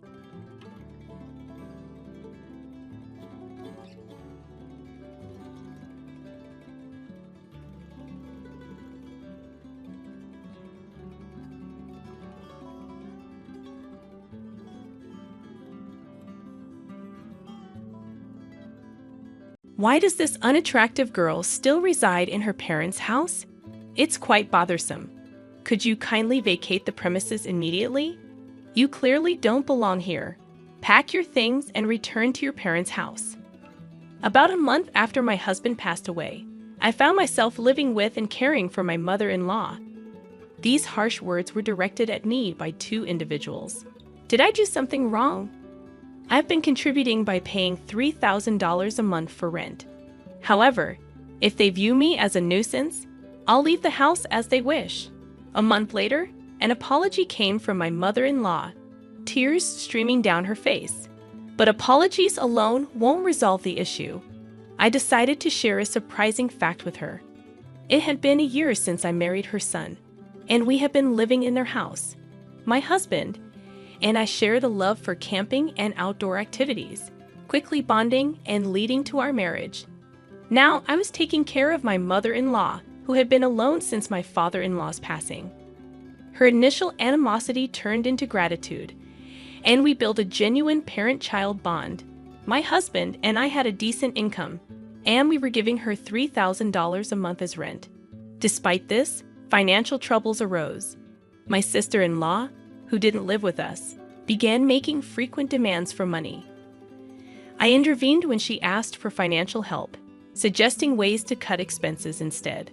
My husband, realizing the need for his sister to become more self-reliant, firmly advised her to stop depending on their parents.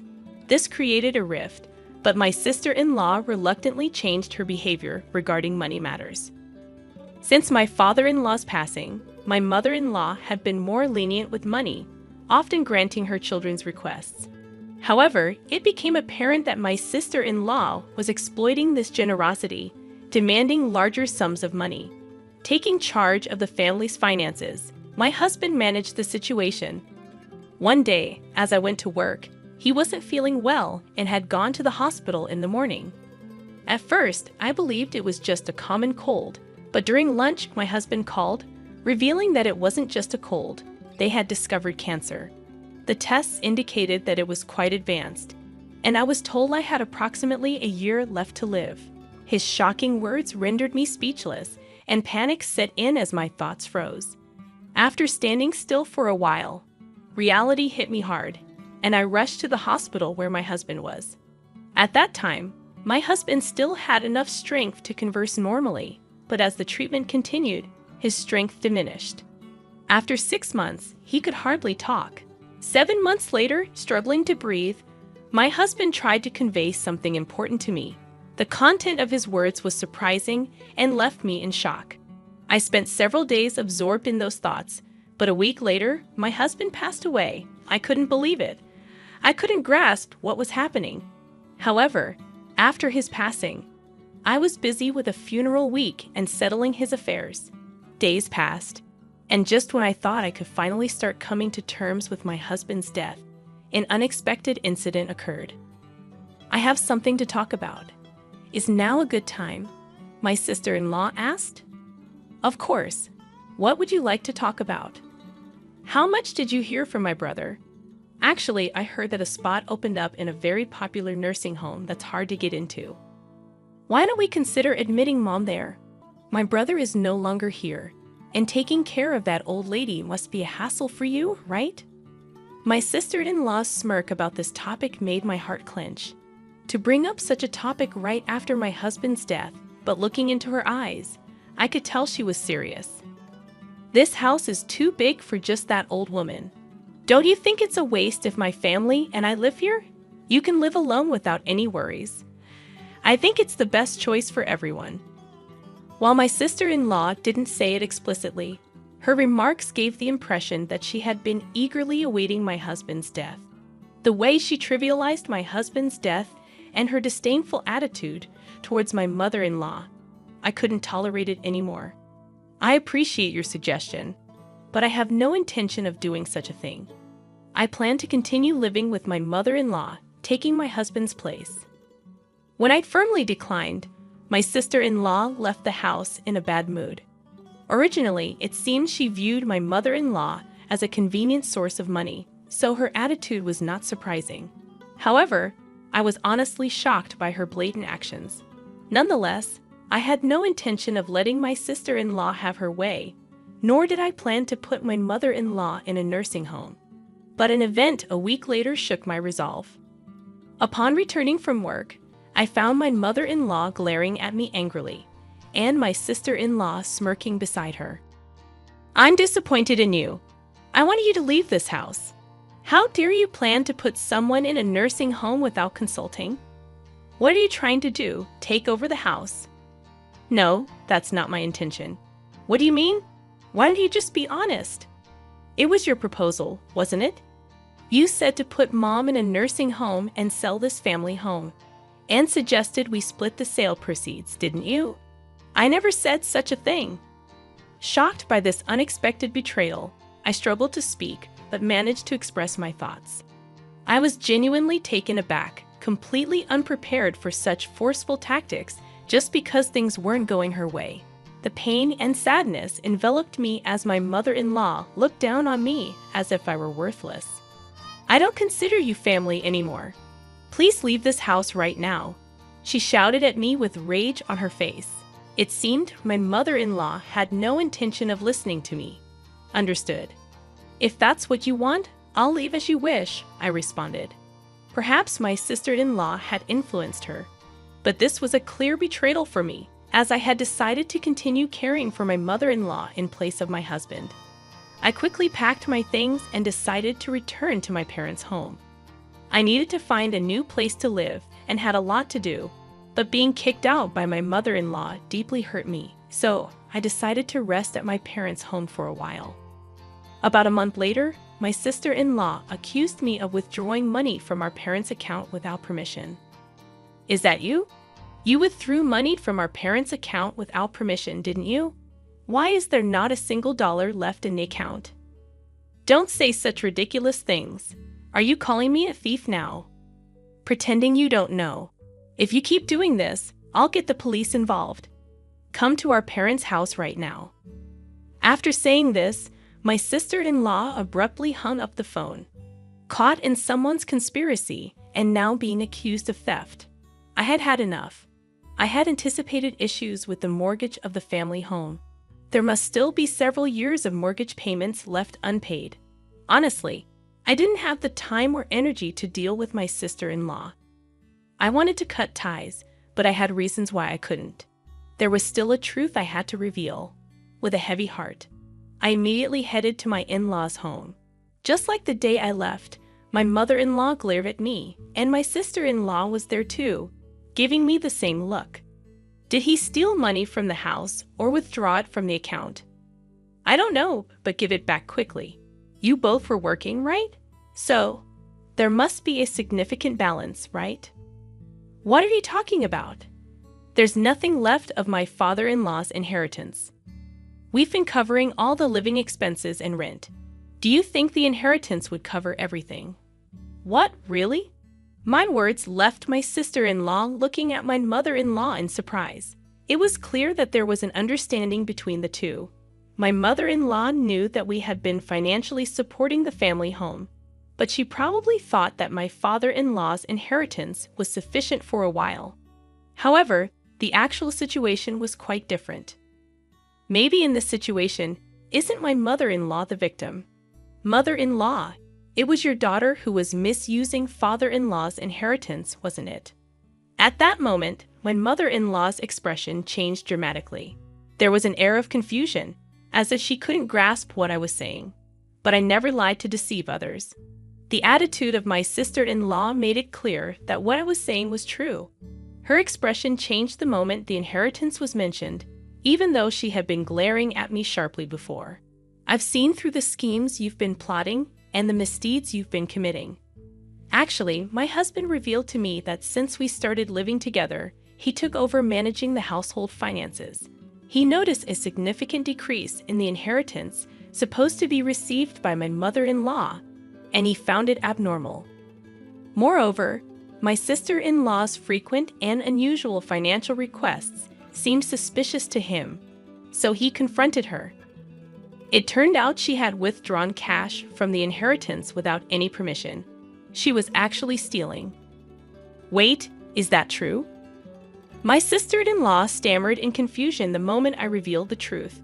My mother-in-law's anger immediately turned towards her. It seemed my mother-in-law hadn't realized the money was gradually decreasing, as she had been living modestly since my father-in-law's passing and never paid much attention to finances. My husband, being in accounting, was aware of even minor financial changes. This misdeed came to light when he confronted my sister-in-law. Yet, for my mother-in-law, her daughter remained precious, leading my husband to keep it a secret under the promise of repayment. The reason my husband sternly stopped her from borrowing money from my mother-in-law was because of this. I only learned about this a few days before my husband passed away. It was truly surprising, but it seems to be the truth. To steal someone else's money, even if they are family. What were you thinking? Can't you differentiate between what's right and what's wrong? My mother-in-law berated my sister-in-law. Stop making excuses, you thieving cat. Her face became increasingly red with anger, as if she was about to burst a blood vessel. Although not someone who clung to money, She had a strict moral compass, especially harsh on acts of malice and betrayal. Her decision to disown me, seeing my act of sending her to a nursing home as a betrayal, was also based on these values. These values applied not just to me, a non-blood relative, but also to her own daughter. However, I had more to reveal. Also, the large amount of money you got by betraying your family was used for gambling, right? Huh? Wait a minute. What are you talking about? My sister-in-law feigned ignorance. I've investigated everything. You'll understand if you look at these. I showed them several photos from an envelope. Pictures secretly taken by my deceased husband, clearly capturing my sister-in-law entering and exiting a casino. Your husband works for a foreign company, and you should be financially comfortable. My husband always wondered why you were so desperate for money. The investigation unexpectedly revealed your gambling addiction. Tell me, how enjoyable was it to gamble with someone else's money? What is this? This is called stalking. This is no joke. You're calling others thieves, and now this. And there's something else I need to tell you, mother-in-law. It was your daughter who suggested sending you to the nursing home. You know what? Finally, I've reached this point. It's time to reveal everything and then bring this to a close. My sister-in-law's true nature, previously unnoticed, was revealed through this incident. This should make my mother-in-law realize that blaming me was a mistake. Additionally, my mother-in-law was also manipulated by my sister-in-law's schemes. With the truth out, she should understand my position. I'm not sure if this will be conclusive evidence, but I want you to see this, I said, presenting my mother-in-law with the text messages between me and my sister-in-law. The history showed my sister-in-law sending me numerous links and nursing home suggestions, serving as evidence of her scheming. Were you really planning to abandon your own mother? That's not it. It's all a misunderstanding. Please just listen to my side of the story. My sister-in-law pleaded. It seems you plan to kick my mother-in-law out and live here with your family, right? This house isn't that old. It's still perfectly livable. Who was it that was thinking only of themselves, trying to take everything? Can you think about it calmly for a moment? As I spoke, my mother-in-law seemed to grasp the situation. She then looked at me sadly, as if she knew what she did was wrong, and turned her angry voice towards my sister-in-law. How selfish can you be to repay kindness with betrayal after all this time thinking of you as family? How do you see me? Don't mock me. Wait, just listen. There's a huge reason for this. At that moment, a loud noise echoed from the hallway, and footsteps followed as my sister-in-law's husband entered the room. Sorry I'm late. Got caught in traffic. It's okay. Oh, mother-in-law, I hadn't told you yet, but I asked him to come. I left the house key open so he could enter any time. Surprised by the sudden appearance of my sister-in-law's husband, both were taken aback. I explained the situation, and they quickly understood this issue wasn't just between me and my mother-in-law. It also affected my sister-in-law's husband. My sister-in-law's husband could easily access his salary and savings, raising further suspicions as she had been embezzling my mother-in-law's money. I had spoken to him in advance and arranged for him to hear the conversation via phone. I've been listening from the start. Enough with the excuses. Just admit your mistakes already. That's despicable. But what you've done is a serious crime. I was shocked when I checked the bank account earlier. It was a big mistake to let you manage our finances. The atmosphere froze in an eerie silence due to the incredible anger of my sister-in-law's husband. Having said all I wanted to say, I decided not to intervene further and just silently watched my sister-in-law's husband lecture her. His reprimands were so intense that it made me tremble just watching, but I didn't feel bad for her at all. I only thought about ensuring she repays the money, and that she shouldn't assume this would be the end of it. The lecturing continued for a while, and eventually, she knelt down to apologize to both me and my mother-in-law before leaving. According to my sister-in-law's husband, he had left the management of their household finances entirely to her. thinking they were saving and increasing their savings by cutting back on expenses. However, it turned out she was gambling away all the money saved. As her gambling intensified, she eventually incurred debts on her credit cards and began stealing money from my mother-in-law to pay it off. The total amount she owes from various sources is now more than what she has stolen from her husband and mother-in-law. Her husband, upon learning about this, decided to divorce her but plans to make her work to repay the full amount for the money she stole and the child support she misused. Until then, he had no intention of divorcing her and was constantly monitoring her behavior, hoping for her to change herself. It seems tough days are ahead for my sister-in-law. Later, my mother-in-law apologized to me for the misunderstanding, and we still meet for tea about once a month. Now that my husband has passed away, I want to maintain a good relationship with her, the mother who gave birth to him, and support her to the end.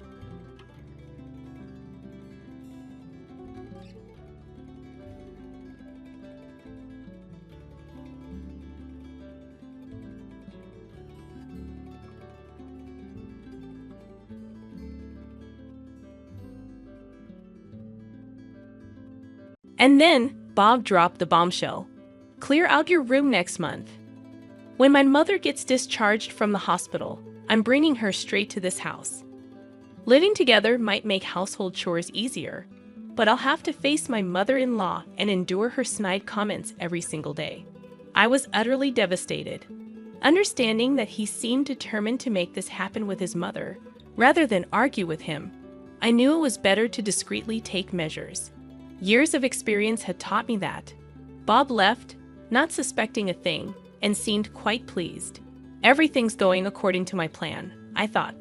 It was so simple, it was laughable. A few hours later, after tidying up and taking a break, my phone rang loudly. It was a frantic call from Bob. Hey, what the heck? The house is empty. I am Catherine Rose, a 45-year-old working mother holding a managerial position at a publishing company. I have a husband and 2 kids, a typical American family. When I got married, the idea of balancing work and family was just beginning to gain traction. It was an era when it was common for women to marry and become homemakers. Bob had allowed me to work, and in return, I've given my all to both my job and household chores. After having kids, I've been fully committed to raising them as well, but lately, I've been feeling overwhelmed. My mother-in-law, Mary, who was initially against me working, has started to complain. When are you going to stop this job nonsense? You're such a terrible wife. Back in our day, the job came second. Our main duty was to dedicate ourselves to our homes. I've been working hard in both my career and home, raising the kids and managing household chores. I'd always thought of it as repaying the kindness Bob showed by supporting my career. Perhaps seeing my dedication, both my daughter and son help around the house. My daughter does the laundry and ironing, while my son takes care of the bath and fills the tub every day. When I come home, I just have to prepare the meal and clean up. I'm so grateful to my kids. But even though we're both working, Bob doesn't lift a finger.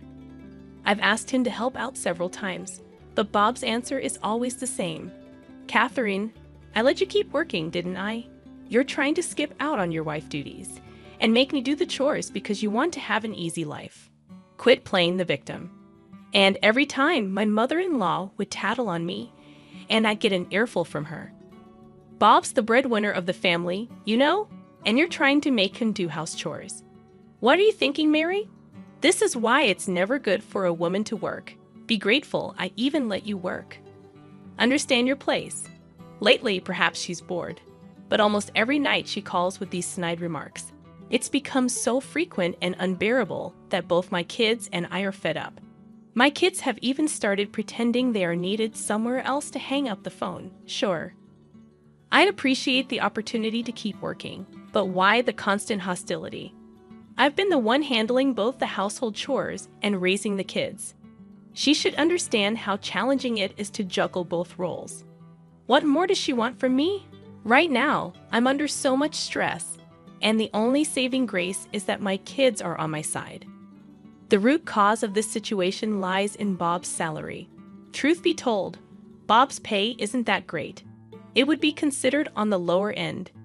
He had a tough time finding a job and eventually landed one at a small company thanks to a family connection. If he had shown some initiative, I wouldn't have cared about the low salary and would have supported him wholeheartedly. However, Bob got down on himself because of the way he got the job. In the beginning, he used to mutter things about how he should have been working at a bigger, more renowned company. He only ever did the work given to him, never striving for promotions or looking for new job opportunities. Someone truly capable would have studied on the side or honed their skills to find better job opportunities, but Bob didn't. So he only ever got raises based on seniority, and his performance-based bonuses were always the bare minimum. On the other hand, the company I work for is a nationwide corporation with parental leave policies in place early on. While it felt the effects of the economic bubble, it's a reputable company that has managed to avoid major salary cuts. Moreover, I've climbed up to the position of manager, successfully handling a significant number of contracts and projects. Naturally, I've earned considerably more than Bob. I'm even covering our kids' expenses, using my paycheck to set aside money for their college funds. I've taken full advantage of the benefits of working for a large corporation. Looking back, it feels like I was living off my savings when I took parental leave for my 2 children and had no salary. With Bob's salary, there's no way he could cover all the living expenses with 2 kids. I don't recall ever receiving living expenses from Bob, and there's no record of any transfers. Perhaps Bob let me continue working because he thought he could rely on my earnings. Lately, I've been thinking about this a lot, wondering if we've mostly been living on my salary. To confirm this suspicion, I looked at my bank book, and it became evident. The rent, utilities, groceries, and the kids' school fees. I've been paying for all of it. There's not a single penny coming in from Bob's account. I chuckled, feeling utterly drained. Bob's salary is completely spent on his hobbies and providing pocket money to my mother-in-law. I've always believed I owed Bob for allowing me to continue working, which is why I've been putting in so much effort with household chores and childcare. However, the current situation is quite different. I'm covering all the living expenses while Bob freely spends his salary without saving a dime. In terms of supporting our lives, it seems I've become the main breadwinner, while Bob does as he pleases. If I were to leave with the kids, what would happen? Or if I handed him this bank book and told him to leave, would Bob quietly go along with his claim of being the main breadwinner? It's a perplexing situation, and I can't comprehend his perspective. His catchphrase is, "I'm the one supporting y'all. If you've got a problem, just leave." Is he under the impression that he covers the living expenses while spending his salary freely? It's a total mystery. If I, the one paying for everything, were to leave with the kids, what would transpire? Would Bob just quietly go along, sticking to his claim of being the main breadwinner? He'd probably tattle to my mother-in-law. I wonder if she knows about the difference in our salaries. If she did, she likely wouldn't make those snide remarks. Perhaps she thinks Bob is a wonderful son, supporting his family and even allowing his wife to work. If she knew about the salary difference, what would she think? Would she ditch Bob and cozy up to me? No, that's the last thing I'd want. As I contemplate these thoughts, my mother-in-law has an accident at her home and hurts her foot. It appears she'll need hospitalization and physical therapy for a while. With my father-in-law having passed away before Bob and I got married, my mother-in-law has been living alone. Either Bob or I have to take care of her. In a call from the hospitalized mother-in-law, she starts with her demands and continues despite my attempt to explain my work situation. I decide to let Bob handle her, given the stress of being criticized by her for working. When I ask Bob to care for my mother-in-law, he complains immediately. "Hey, Catherine, why aren't you looking after Mom? I'm working too, you know." Despite being his mother, he shifts all caregiving responsibilities to his wife. Holding back my frustration, I reply, "I have work too, Bob, plus all the chores at home." If you'd help around the house, maybe I could visit her more. More importantly, I think your mom would be happier if it was you who came to care for her." While venting stress on a daughter-in-law is common, it's better to approach such situations with positivity. So I keep finding reasons to avoid caring for my mother-in-law. I diligently washed and folded my mother-in-law's laundry, carefully packing it into a bag. If she asked for specific items, I made sure to buy them, even checking the names of the products she requested. Even if Bob took credit for these things and I ended up shouldering the blame, I didn't mind. I just wanted to avoid hearing my mother-in-law's snide remarks. Thankfully, my judgment seemed right. My mother-in-law greeted Bob with a big smile every day. Apparently, for a mother like mine, nothing beats the joy of being cherished by her son. Having her beloved son around must feel much better than dealing with a daughter-in-law she'd want to make sarcastic comments about every day. It seemed like she eagerly awaited Bob's return from work, focusing on chatting with him. She handed Bob a shopping list note, and since the first time she was admitted to the hospital, she hadn't called me. Observing my mother-in-law's smiling interactions with Bob, it seemed he felt like he was being a good son. Even when he returned home at night, he handed me the laundry and shopping notes without any complaints. Although Bob would throw in some sarcastic remarks at me while handing over my mother-in-law's things, I was able to live peacefully. In the middle of the night, I muttered to myself that I just didn't want to hear any of my mother-in-law's complaints right now. I hoped for things to stay peaceful for a while. However, injuries took a toll on my mother-in-law's age, and despite my efforts through Bob for her rehab, she tended to skip it. Delighted with her son's visits, she would wait in her room for Bob's arrival, making various requests. While my mother-in-law rarely called on me directly, I was the one who actually fulfilled her requests, running errands, doing laundry, and even bringing her snacks. All she did was sit in her hospital room, chatting cheerfully with her son, while I handled the housework. It was a relief not to see my mother-in-law, but I was worn out from her numerous requests, and shopping alone became a significant chore.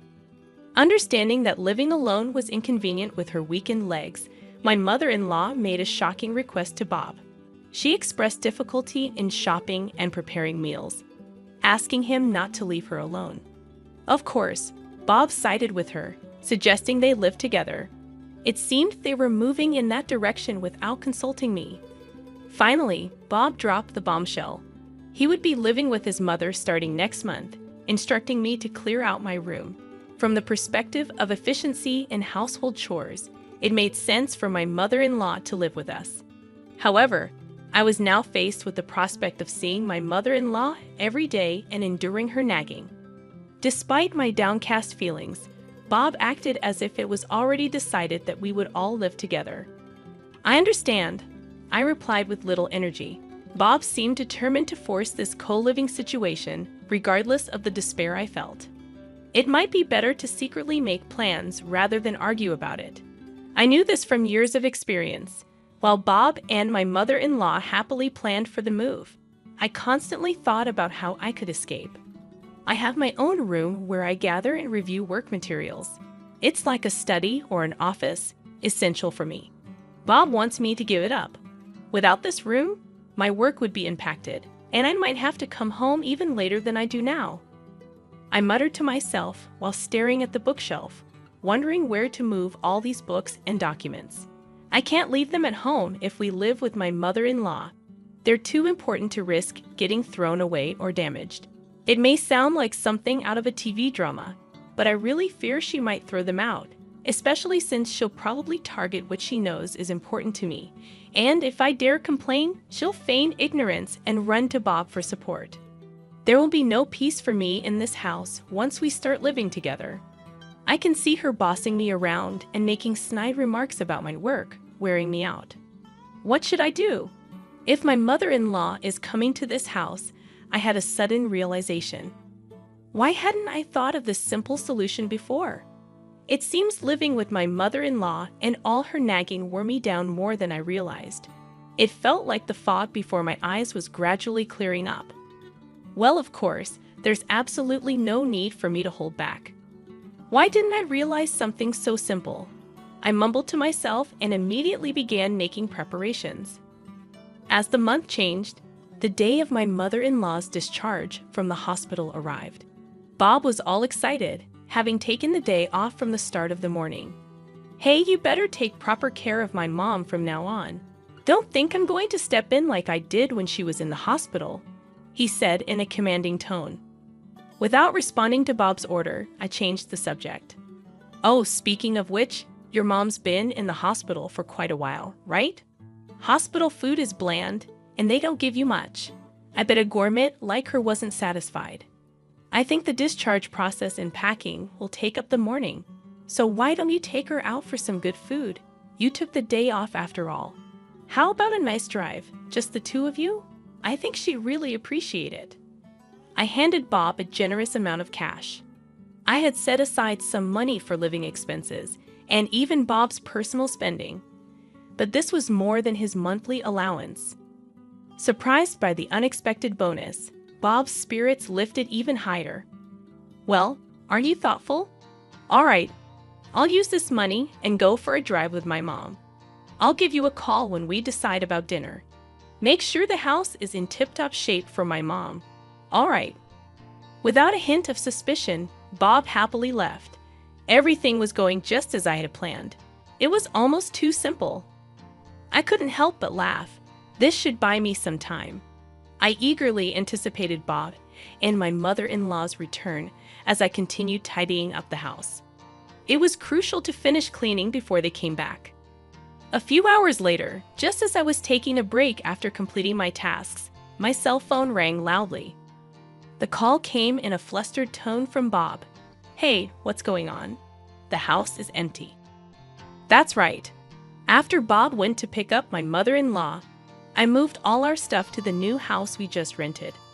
Of course, I left some of Bob's personal belongings and a bed for my mother-in-law in the room. "Oh, you're back already. You told me to clear out the room, so I emptied both the room and the living room for Mom to feel comfortable. From now on, please enjoy your time with her," I responded nonchalantly, which only infuriated Bob. "You've got to be kidding me. The living room and kitchen are totally empty. After all I've done to support this family, how could you?" There it was, his go-to line. He seemed to believe that saying this put him in a superior position. How naive. "No, Bob. I've been the one supporting the family, including you. Weren't you spending your paycheck on pocket money for your mom and your own hobbies? And yet you demand an allowance from the family budget? How does that make you the breadwinner?" Bob seemed surprised by my resistance, but he retorted nonetheless. His argument, however, was nonsensical. "Shut it. I'm the man here. I'm the head of this household. You, as my wife, should just do as I say. Now put everything back the way it was." "No thanks. I bought all the furniture in the living room and all the kitchenware with my salary. The kids are with me, so don't worry. I also paid for the rent, utilities, and groceries of that house.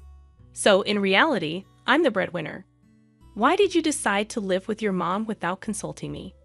I can't live with someone so selfish as you. Wish you can be the provider. Now live your life as you please." It seemed that Bob finally realized my intentions. "Hold on. Are you saying the rent for this place I've paid up until the end of this month, but from next month, you'll need to handle it?" I'd also canceled all the automatic payments for electricity, gas, and the internet. So good luck with that. Bob's words probably tipped off the situation. My mother-in-law also started making a racket in a loud voice.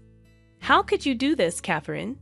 Just because you have a job doesn't mean you can act all high and mighty. Fine, Bob and I will live here in luxury." Oh, does my mother-in-law not know about Bob's earnings? I hope you can have that luxurious life. That is, if your son can afford it anyway. Goodbye. Wait, Catherine. Where are you right now? I didn't bother listening to the rest of Bob's rant. I hung up and blocked both Bob and my mother-in-law's numbers. The aftermath unfolded as expected. With his meager salary from an uninspiring job at a small company, Bob had little left after paying the rent and utilities for the needlessly spacious apartment that once housed a family of 4. Constant bickering between Bob and my mother-in-law became a regular occurrence. In their new, oversized living space, complaints about meals were met with retorts like, "Can't you provide something better for your mother? And shut up. If you want something else, make it yourself. You're just making excuses, saying walking is too hard after slacking off on your rehab. You don't do anything at home, Mom. You're just wasting time." Neglecting her rehabilitation, my mother-in-law's legs weakened, and she refused to engage in any home workouts. Frustration crept in as her unreasonable demands on Bob increased. There were even concerns about early signs of Alzheimer's. Adding my mother-in-law's pension, their financial situation felt like poverty. Moving to a smaller, more suitable place seemed logical, but it appeared Bob hadn't considered it. Since that incident, I had blocked all communication from both Bob and my mother-in-law. They didn't know our new address, and any attempts to contact me were futile. Their living situation was on the verge of collapse. With a decent income, thanks to my children's help, I managed to lease a nice apartment where each of my kids had their own room. A spacious room served as both a bedroom and workspace. Although the rent might be a bit high, without Bob in the picture, I was saving more than enough. My children, tired of being belittled by their father, were now living freely. Their helpfulness around the house was evident, and chores felt good without the constant criticism. Praising and thanking them for their assistance became a normal occurrence, and I was glad my children hadn't become bitter. Heading back to the apartment where my kids awaited, I initiated divorce proceedings through a lawyer. I lived on my salary while Bob spent all his earnings on himself and my mother-in-law, a valid reason for divorce in my book. Bob tried to argue against it, but my lawyer shut him down every time. His claim of being the breadwinner without contributing was labeled as verbal and financial abuse. In exchange for not seeking alimony and child support, I got custody of the kids. We agreed on no property division since the savings for the kids' college were from my earnings. Grateful that the car and house were in my name and rented, I could now focus on my job without complaints. With the money saved for college and my future earnings, I planned to support my kids in whatever they'd wanted to pursue. Today, I was determined to work hard.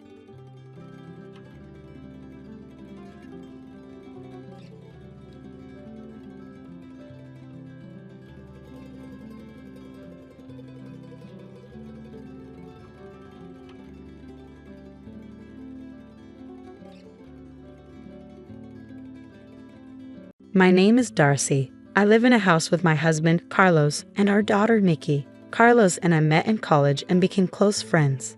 I studied design, and he studied law. We both joined the same club. After college, I got a job at a design firm, which I really enjoyed. Carlos and I dated for a while, then got married when we were in our early 20s. When I got pregnant with Nikki, I kept working until she was born. But after she arrived, I decided to stay home and take care of her. Carlos and others thought it was a good idea for me to focus on being a mom, so I started working from home. Carlos became a lawyer after passing the bar exam. One day, Nikki said, "Mommy, I'm going to play with my friends. I'll be back before it gets dark, okay?" Life is really great living with my husband and daughter, and doing work I love. But one day, something surprising happened. I was out shopping, quite far from home, when I saw my mother-in-law, Christine, struggling with some heavy bags. I decided to go over to her. "Hi, mother-in-law." "Oh, Darcy, what a surprise," Christine said with a warm smile. It had been a while since we last saw each other, so I was happy to see her and suggested, "How about we have some tea together?" "I'd love to, but I'm in a rush," she replied. "Oh, I understand. No worries. Let's plan to catch up over tea next time. But let me help you with these bags at least. They look really heavy," I offered. After a bit of convincing, I managed to load her bags into the back seat of my car. They were quite heavy, and carrying 2 of them would have been a challenge. "Thank you and sorry," Christine said with a smile. It made me feel better that being a bit assertive was okay. Plus, there was something I wanted to talk to her about. As we drove to her home, we chatted about various things. Since it takes about 3 hours and 30 minutes to get to our in-laws' place, we can't visit often. But we always make sure to visit for New Year celebrations, so I know the way well. Wasn't it hard for you to carry all of this by yourself? I asked, finally bringing up something that had been on my mind. During the drive, I noticed that one of the bags my mother-in-law was carrying had groceries, while the other had daily essentials and cosmetic items that seemed more suited for a younger person rather than her usual style. Well, they're just things I needed. I ended up getting quite a bit, she said, looking a bit down.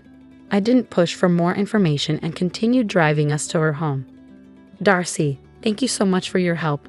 You've been a lifesaver. You can drop me off here. I'll manage to take them from the entrance, Christine said gratefully. You don't have to do that, I replied. As my mother-in-law opened the door, I placed the bags by the entrance. Suddenly, a sharp voice cut through the air. About time you got back, mother-in-law, said my sister-in-law, Katie. She seemed taken aback to see me and her words faltered. I was equally surprised to see Katie, and I found myself unable to move. My mother-in-law looked flustered as she tried to gauge the situation. Hey Katie, it's been a while. How have you been? I said, attempting to ease the tension. Yeah, it's been a bit, Katie replied. I returned her smile and observed her closely. She seemed a bit disheveled, like she had just woken up. Holding her phone, she appeared a bit distracted. Her interrupted sentence left me feeling a bit suspicious. I'm sorry for dropping in unexpectedly. I saw mother-in-law struggling with the bags while I was shopping nearby. So I decided to help out, I explained. I see. I just got back from work this morning. I'm a bit of a mess. Sorry about that. Thanks for helping, mother-in-law. I'll take it from here, Katie said hastily, grabbing the bags and heading inside. In a gentle tone, I asked my mother-in-law, is everything okay living with Katie and the family? She simply smiled and nodded. Thank you for asking, Darcy. I'm doing fine. I'm sorry I can't offer you tea. Don't worry about it. It was nice catching up. I'll come visit again. I reassured her, deciding not to push further. But I couldn't shake off the feeling about what I had just seen. Originally, my mother-in-law was supposed to live with us. But after my father-in-law passed away over a decade ago, my brother-in-law, Brett, had said, we'll stay in the family home and take care of Mom. Even Carlos, my husband, had been concerned at first. I felt uneasy about the situation, so I decided to bring it up, but it didn't go well. Carlos is really busy with work, isn't he? And his days off are unpredictable. I work nearby, and Katie's parents are close too, but still, my mother-in-law reassured me. Don't worry, I caused a lot of trouble when I was younger, and I haven't done much for Mom. I want to repay her. Okay, considering what was said, Carlos couldn't really argue. So with my mother-in-law's agreement, my brother-in-law and his wife ended up moving into her house. Today, I talked to Carlos about what happened. Really? That's concerning. I'm a bit worried now. Maybe we should give Brett a call, Carlos suggested, sensing my unease. After listening to my concerns, Carlos decided to call Brett. Hey Brett, it's Carlos. How's everything going? Carlos greeted him. Hey Carlos, everything's good, Brett replied. After some small talk, Carlos steered the conversation toward the topic at hand. These calls usually ended up with Brett talking about how great things were between him and Katie, and this one was no different. Glad to hear things are going well for you, Carlos said politely. Yeah, we're planning an extended vacation next week. Is Mom coming along? Brett inquired. Well, Mom actually said it's fine if it's just the two of us, Carlos responded. Carlos and I exchanged glances. It wasn't unexpected considering my mother-in-law's nature, but we did notice Brett pause for a moment. In that case, why don't we have Mom stay with us while you're away? Carlos proposed. What? Brett sounded surprised at Carlos's suggestion. I glanced at Carlos, who gave me a reassuring smile before continuing. We haven't seen Mom in a while, and I think Nikki will be thrilled. I'll reach out to Mom. So it's settled, Carlos stated firmly. Hey, hold on. Carlos interrupted before Brett could respond further.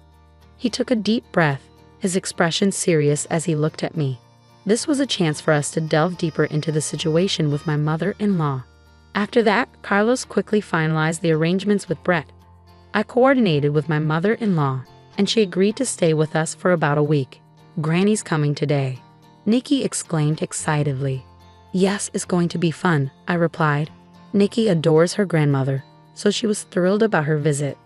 A few days later, my mother-in-law arrived with only a few belongings. As soon as she stepped in, she seemed relieved and bowed her head. "I'm sorry for imposing for a whole week," she said. "No need to apologize. We're glad to have you here. Nikki has been looking forward to it, so please make yourself comfortable," I reassured her. And so we spent a week together with my mother-in-law. However, I couldn't shake off the unease I felt about her behavior from the very beginning. Before her arrival, I had cleaned up the home office I usually work in to make space for her. When I showed her the room, she immediately said, "Oh, you've set up such a nice room for me. I feel guilty. I'd be fine with just a corner. Don't worry about it. Please feel free to use the room. I only use it for work anyway," I insisted, but she still seemed apologetic. With the kids off school, I had planned to make lunch for the three of us when my mother-in-law surprised me by saying, "Let me cook. Can I use the fridge?" Despite my insistence that she should relax, she kept insisting on doing household chores. Eventually, I managed to convince her to unwind in the living room while Nikki kept her company. Throughout the day, she would make comments like, "Oh, don't trouble yourself with snacks for me. I'm not worth it," or "I'm fine with whatever leftovers there are. Cold food is enough for me," as if she was an outsider rather than family. It was hard to see her belittling herself like this when she used to be much more lively. When Carlos came home and saw my mother-in-law chatting with Nikki, I filled him in on her behavior. "I understand. Thanks for telling me. I wish she would see her own worth more. Let's keep an eye on her. It's only the first day, right?" As it got late and we were getting ready for bed, my mother-in-law surprised us again by saying, "I guess I'll use this spot for a bit," referring to the basement floor as a place to sleep. "Mom?" Carlos was speechless. I calmly said, "Mother-in-law, please consider this your room until you leave. Use a blanket so you stay warm." "But won't that be a bother?" she asked. "Absolutely not. We want you to feel comfortable and enjoy your time here," I said earnestly, looking her straight in the eye. Her behavior hinted at the kind of life she'd been living with her own family. When I smiled warmly at her, my mother-in-law's eyes welled up with tears, and she finally broke down. "It's been 10 years since I've slept in such a warm place. Thank you." The revelation hit me hard, and Carlos's voice dropped several notches, filled with disbelief. "Mom, tell us the truth. Are things okay with Brett and the others? How's life really been?" My mother-in-law let out a nervous chuckle before answering. "Well, okay might be pushing it, but I have to manage, right? I mean, if they kicked me out, I wouldn't know what to do at my age." Slowly, she started to open up about the harsh reality of her life. It was far worse than we had imagined. She was doing all the housework in that house. Whenever Katie wasn't happy, she'd get yelled at. All the shopping duties fell on my mother-in-law's shoulders. She was even covering most of the living expenses. It became clear that her son-in-law and his wife had ulterior motives when they suggested living together, mainly to exploit my mother-in-law's finances. My mother-in-law would only eat after Brett and Katie were done, usually in the unheated basement, leaving her freezing during the winter months. "It's been a while since I've had a meal like today," she confessed tearfully. "I've always been alone, you know," she revealed. "What? Are you serious?" I was shocked by her revelation.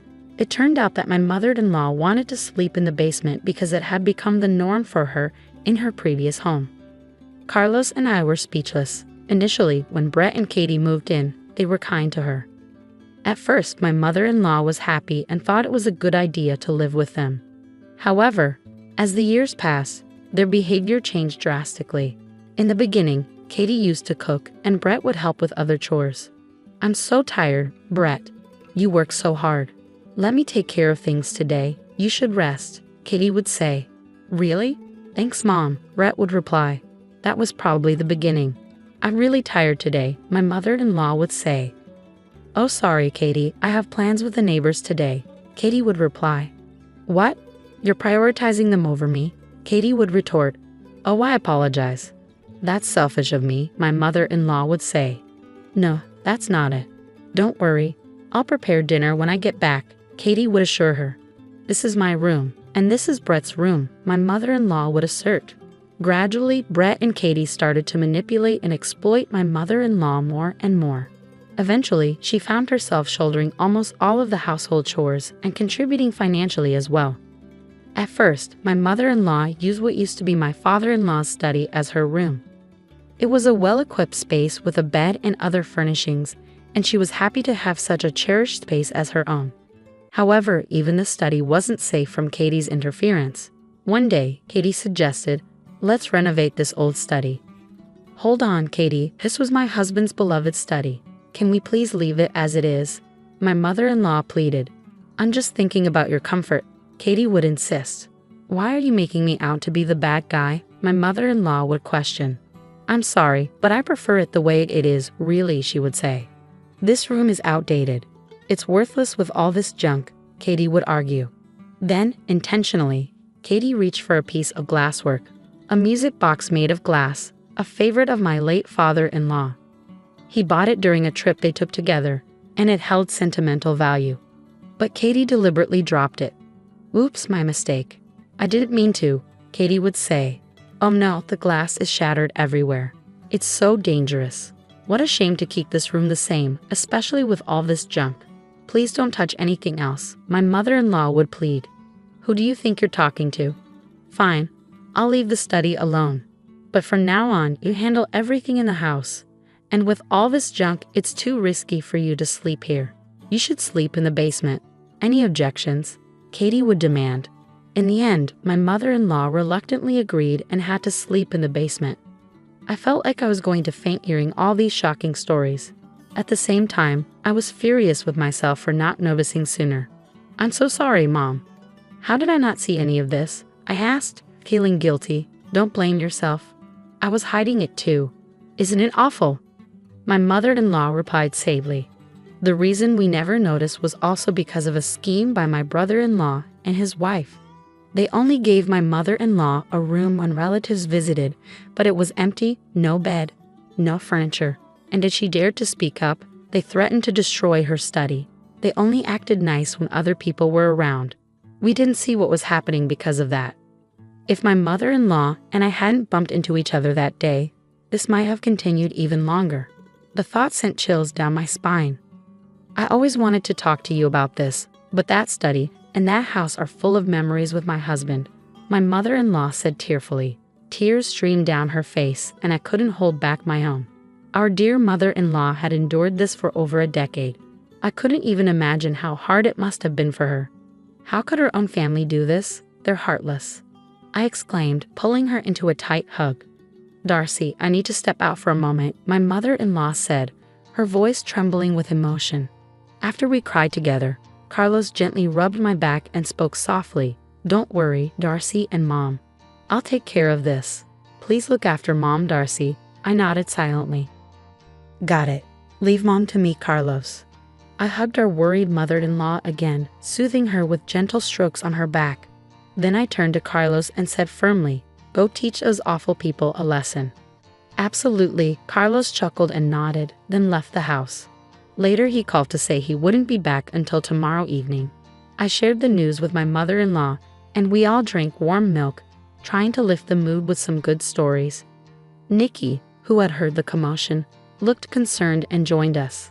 I wanted to replace at least some of the bad memories. Usually, I'd remind Nikki not to stay up late, but since tomorrow was a day off, the three of us enjoyed chatting until we were content. "All right, that's enough for today, mother-in-law. How about joining us for some shopping tomorrow? We can buy whatever you want and eat delicious food. There's a cute dessert place that Nikki loves. Let's have a relaxing day, just the three of us," I suggested.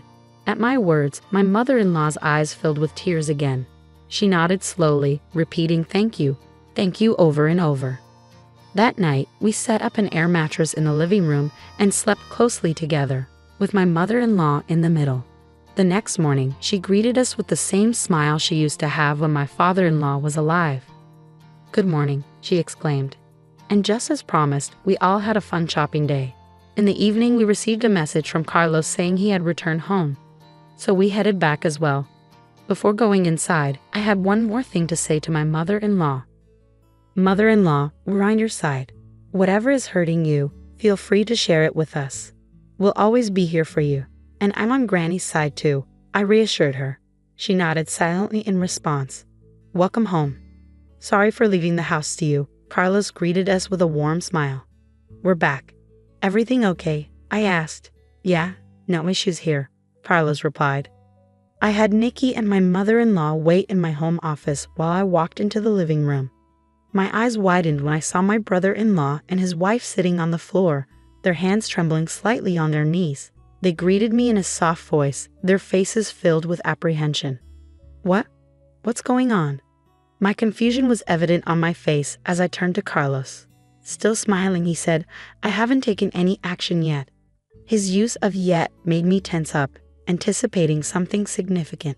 To get straight to the point, starting today, Mom will be living with us, Carlos announced. I felt relieved to hear those words.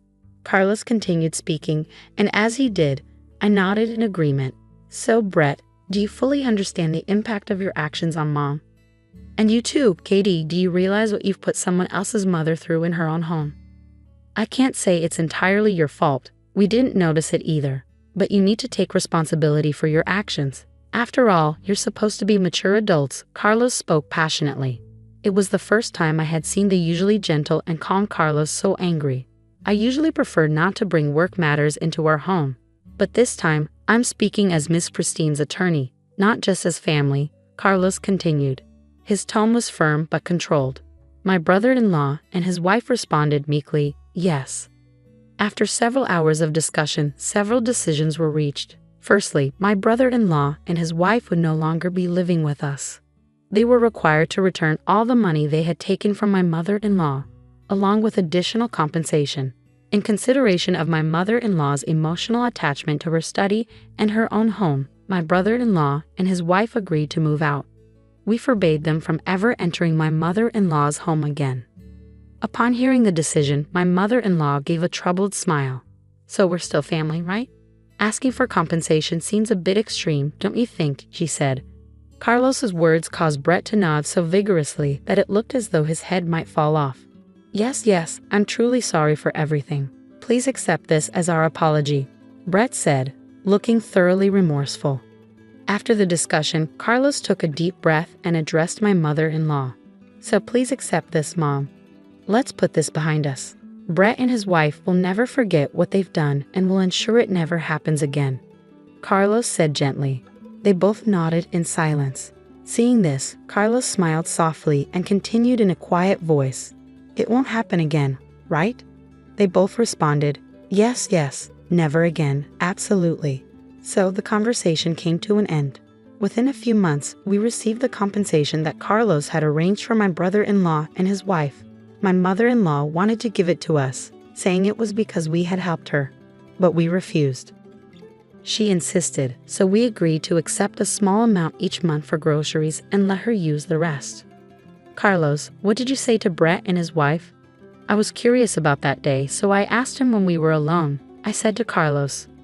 Carlos scratched his head, even though it wasn't itchy. Don't worry about me losing my cool, okay? Why would I?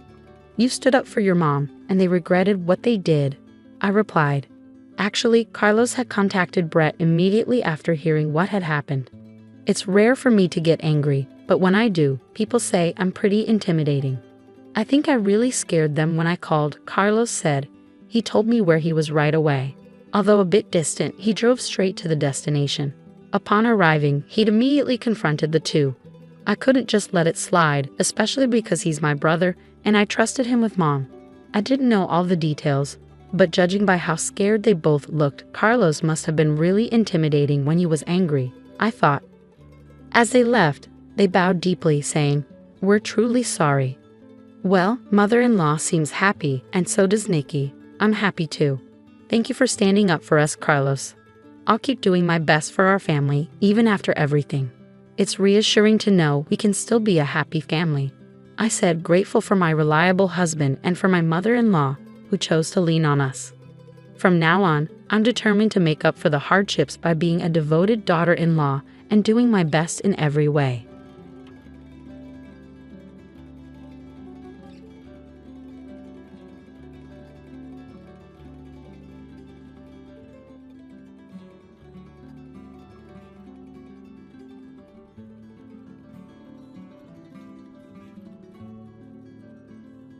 Hello, my name is Macy. I'm 42 years old and have been married twice. My second marriage has been wonderful, but my first was a disaster. My first husband's name is Bobby, and we were high school sweethearts. I was a cheerleader and he was a jock. We had a lot of fun together, and he made me happy back then. He was my first boyfriend, so I did everything for him because I thought he was the one I'd be with forever. We planned to go to the same university so we could stay together, but in my second year, when I was 19, I got pregnant. My family was upset, and I wasn't thrilled either. My mom kept telling me that life with Bobby wouldn't be easy. My family never liked him but couldn't really explain why. They just had a bad feeling about him. As a teenager, I wanted to prove them wrong and rebel, so I ignored their concerns. Both our families agreed to support us until we graduated and got good jobs, and I'm still very thankful for that. Bobby and I got married at the courthouse and had our first child. At first, Bobby was a great father, and I felt like I was proving everyone wrong. Then 2 years later, I got pregnant again. By then, I had graduated from college, but I had to quit my job to take care of the kids. Bobby worked 2 jobs to support us. Life was hard, but at that time, I felt that as long as I had Bobby with me, I could handle anything. But a couple of months after our second child was born, Bobby started acting very differently. I tried to talk to him about it, but he wouldn't listen. One day, I took the kids out for a walk and came back to an empty apartment.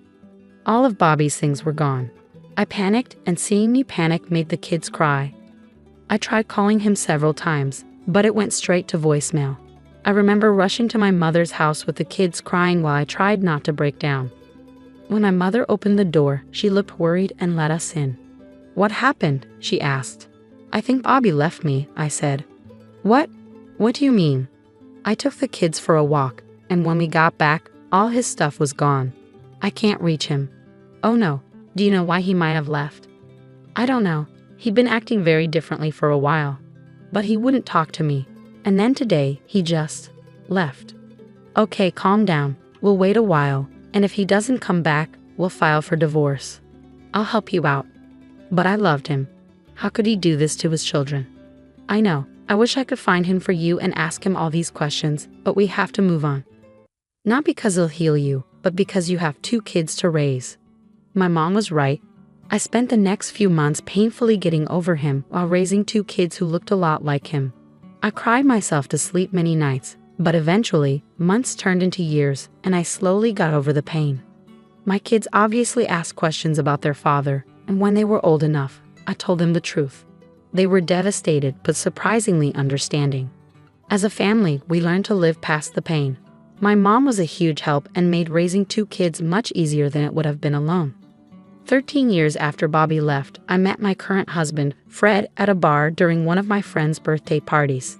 My mom was watching the kids, so I thought it was a good time to relax and have some fun with my friends. Most of the night, I stayed with my friends, chatting and laughing. Towards the end of the night, Fred approached me. My friends had been encouraging me to meet someone for years, but I was too traumatized by Bobby to try. So when Fred came up to me, my friends stepped back to watch as I talked to him. He started by asking if he could buy me a drink. I wasn't going to turn down a free drink, so I said yes. We waited until we got our drinks to start talking. "So what brings you here?" he asked. "Ah, it's my friend's birthday, and I'm just here to celebrate with her," I replied. "That's nice. How about I send over some drinks for all of them?" he offered. "All of them? There are 7 more people there." "It's all right. I'll make up all the money I spent here the next 2 hours, so no worries." "So you're rich? Ha, I guess you could say that. Of course, I'm not trying to brag or anything. No, it's a great thing to flaunt. Not a lot of people get to do that, and you aren't being a jerk about it. You're buying a bunch of strangers drinks because I told you it was one of their birthdays. What can I say? I have a particular weakness for pretty women. You're so weak you believe everything they say, even lies." "Yes, of course.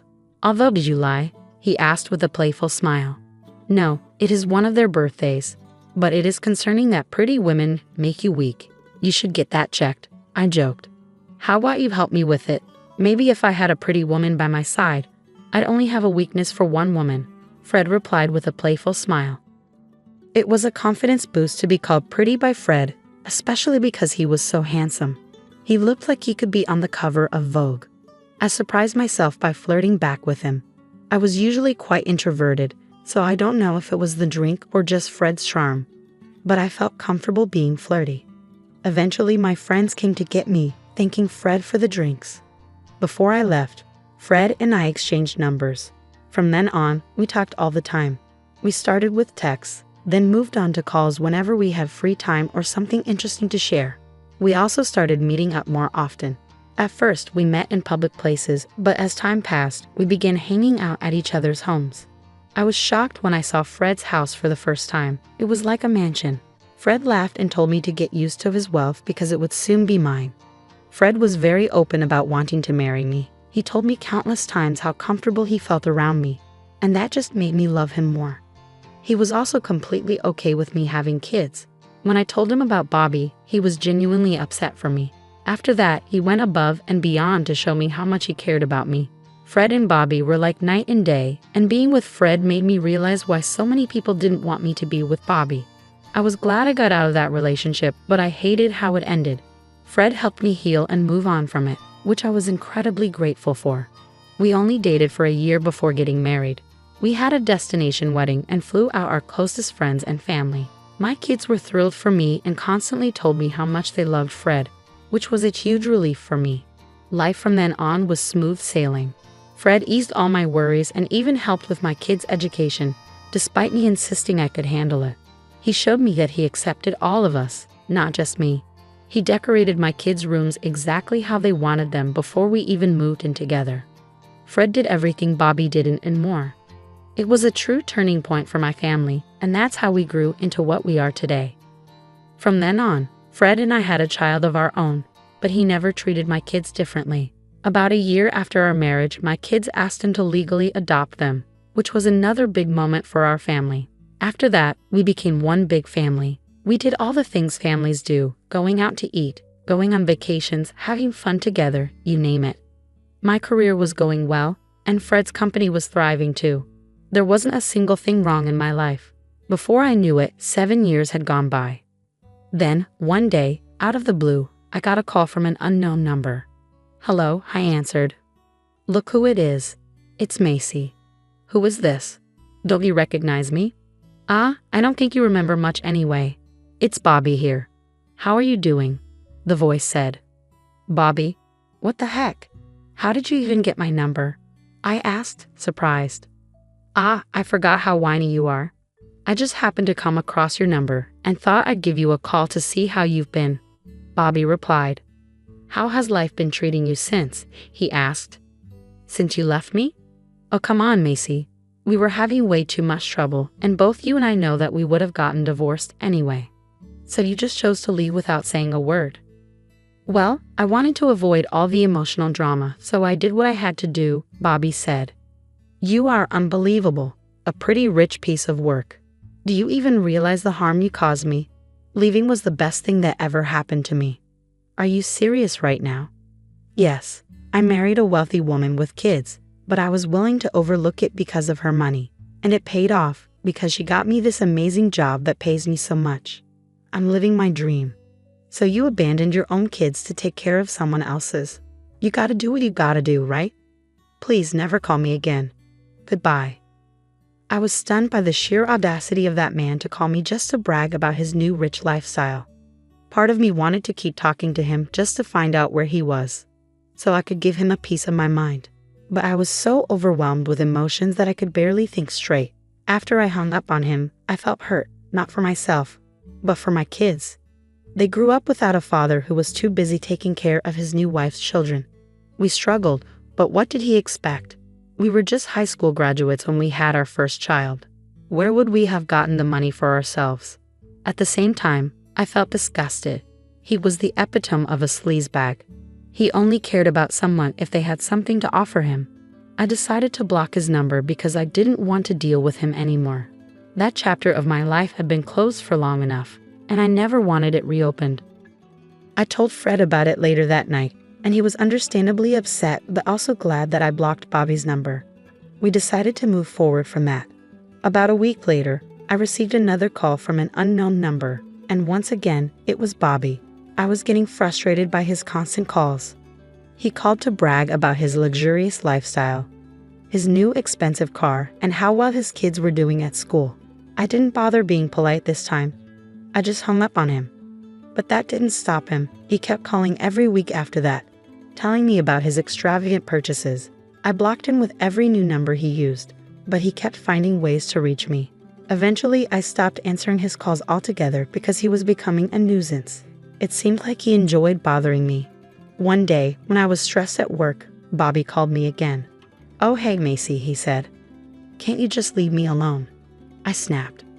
"Oh, come on. I'm just trying to make up for lost time," he replied casually. "Well, you're 20 years too late. The kids don't care about you, and neither do I. Leave me alone," I said firmly. "You know you love it, Macy," he replied. "I really don't. I don't want to hear anything about you or your new good life." "Why? Are you jealous? Are you jealous I'm living the life that you'll never be able to live?" he taunted. "I can assure you I'm not." "Well, here's something that will definitely make you jealous. I just got a promotion. I don't give a crap." "You know you're jealous. I just got a promotion at Digidom, one of the finest media companies." "I'm going to hang up," I said, ending the call. I was furious and annoyed after the call, but something Bobby said kept nagging at me. I was too angry to think about it at the moment, so I pushed it aside. When I got back home, I couldn't shake the feeling, and then it hit me. Bobby mentioned working for Digidom, one of the top media companies in our city, and it struck a chord because Fred is the CEO and founder of that company, my husband. I couldn't believe how perfectly the universe had aligned. This meant I finally had a way to teach Bobby a lesson, not just for bothering me, but also for abandoning his children. I waited eagerly for Fred to come home, bubbling with excitement to tell him about my day. "Did something happen? Why do you seem so hyper?" Fred asked when he saw me. "Nothing happened per se, but I did find out something big," I said, unable to contain myself. "Oh, what is it?" he asked, intrigued. Bobby called again. "That sick guy. If I could get my hands on him," Fred started, his anger evident. "That's the thing, he might be closer than we thought," I interrupted. "Huh? What do you mean?" "Well, today he called me to brag about his big promotion at work, and guess where he works?" I said, a grin spreading across my face. "You mean to tell me that he works at my company?" Fred exclaimed, disbelief evident in his voice. "Yeah." At first, I couldn't help but think his company name sounded really familiar, and then it hit me. I explained. "Did you really not remember the company I created?" Fred teased. "Listen, I was way too angry to remember my own name. Cut me some slack," I joked back. I'm kidding. Anyways, do you want me to fire him?" Fred asked. "Absolutely. But before you do, I was wondering if there was any way to humiliate him," I said. "Definitely. Bold of you to think that I wasn't going to fire him in the worst way possible for him," Fred chuckled. With that, we began planning our revenge. We decided to wait a few more weeks before executing our plan to fire him. We would record his calls to me and play them in front of everyone at a big company event in 2 months, which Bobby would be in charge of. There would be several big names present, and we would tarnish his reputation. Over the next few weeks, I answered Bobby's calls calmly, knowing I had the upper hand. I listened to him boast about his wealth and my lack of it, all while recording every conversation. These recordings would come back to haunt him, and I couldn't wait. At the end of the 2 months, the event arrived. Normally, I avoided big crowds, but this time, I wanted to see Bobby's downfall while I sat on the throne. Fred bought me a stunning expensive dress for the occasion. I stayed in the car until Fred called me, not wanting Bobby to see me and run. I entered when Fred introduced me during his speech.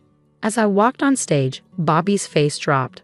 I smirked as I passed him, watching him sweat. Fred praised me and spoke about our wonderful years together, raising my kids. With every word of praise, Bobby seemed to sweat more. I beamed with pride as the crowd applauded me. Then Fred's speech took a surprising turn.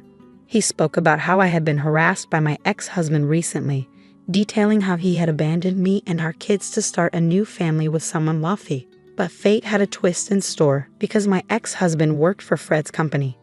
The crowd murmured in shock, speculating about who my ex could be. Fred quieted them down, promising to reveal the identity. He pointed at Bobby, declaring him to be my ex-husband. The crowd buzzed with disbelief. Bobby looked like he might faint, realizing there was no way out. Fred wasn't finished, he had proof. He played the recordings of Bobby's calls to me, exposing his behavior. Bobby froze as the truth unfolded. Fred announced that due to Bobby's actions, he was fired. The crowd cheered as Fred and I left the stage. Bobby was escorted out, and the event continued smoothly. Revenge was served, and it tasted sweeter than anything else. "You're quite bold to call me again after last night," I answered the unknown caller. "You tricked me," the voice on the other end exclaimed. "What do you mean?" I asked innocently. You absolute witch. Don't play dumb with me. How could you not tell me that you were married again, and to my boss no less?" "As I've told you before, Bobby, I simply didn't care about you," I replied calmly. "I know that, but the least you could have done was inform me," he retorted. "So you would only stop harassing me if you knew who my husband was? And if my husband wasn't your boss, you would have continued," I countered. "Don't twist my words," Bobby protested. "I'm not twisting anything. And if we're talking about decency, Bobby, let's talk about you abandoning your family. If you could do that, I can certainly do this. Enjoy your new life, and I hope you find a new job," I said firmly. "I don't have a family anymore. My wife left me because of yesterday, and she took the kids. And it's all because of you," Bobby lamented. "I didn't do anything. You did this to yourself. Goodbye, Bobby, and good luck," I replied, ending the call. It felt empowering to finally stand up to Bobby and know that I had caused him to lose everything. I hope he learns never to mess with me or my family again. Fred and I continue to thrive together, and our kids have grown into wonderful adults. My life is peaceful once again, and I no longer stress about Bobby's calls. I finally feel vindicated and free. Thank you for listening to my story.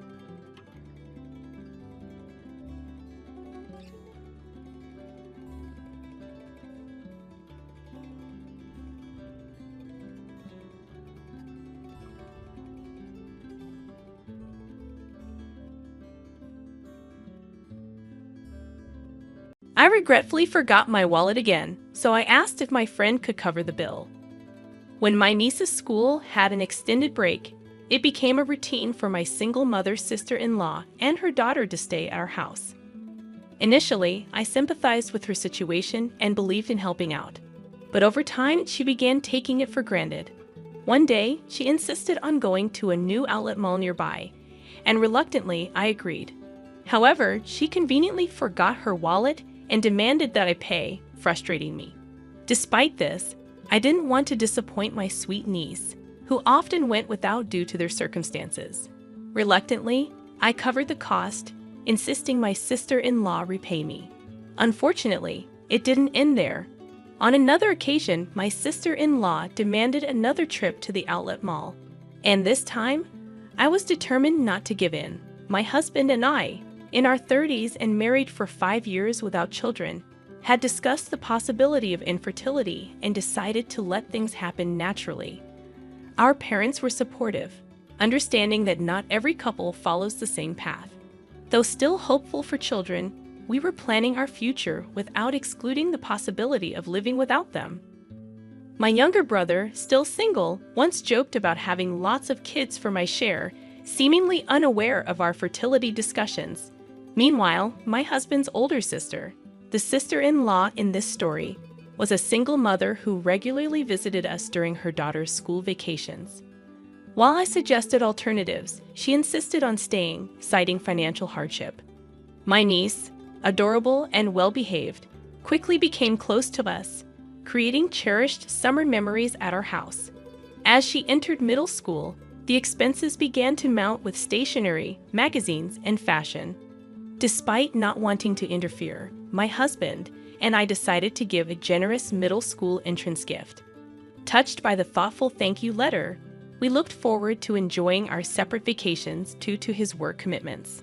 However, after Marine Day, my sister-in-law and niece unexpectedly arrived, announcing their month-long stay, reminiscent of previous years. I reminded her of our agreement to end these extended stays, but she brushed it off, saying, "I'll just stay in the room." Entering the room confidently, my sister-in-law remarked, "I've used every year," while my niece hesitated. Urged by her mother, my niece hurriedly brought their luggage, apologizing to me before following. Casually settling in, my sister-in-law suggested a visit to a new nearby outlet mall. Controlling the air conditioner and changing settings, she made herself comfortable, expressing delight at not worrying about saving electricity while sipping on a chilled beer my husband had prepared. Frustrated, I called my husband, who couldn't leave work due to their unexpected visit. He asked me to handle his sister for the time being, promising to talk to her when he got home, even if it meant working late. Troubled by her unexpected stay, I couldn't ask him to leave work early. Reluctantly, I decided it was better to take my sister-in-law and niece to the outlet mall than to have them linger around the house. My niece, seemingly interested, nodded along with her mother's conversation.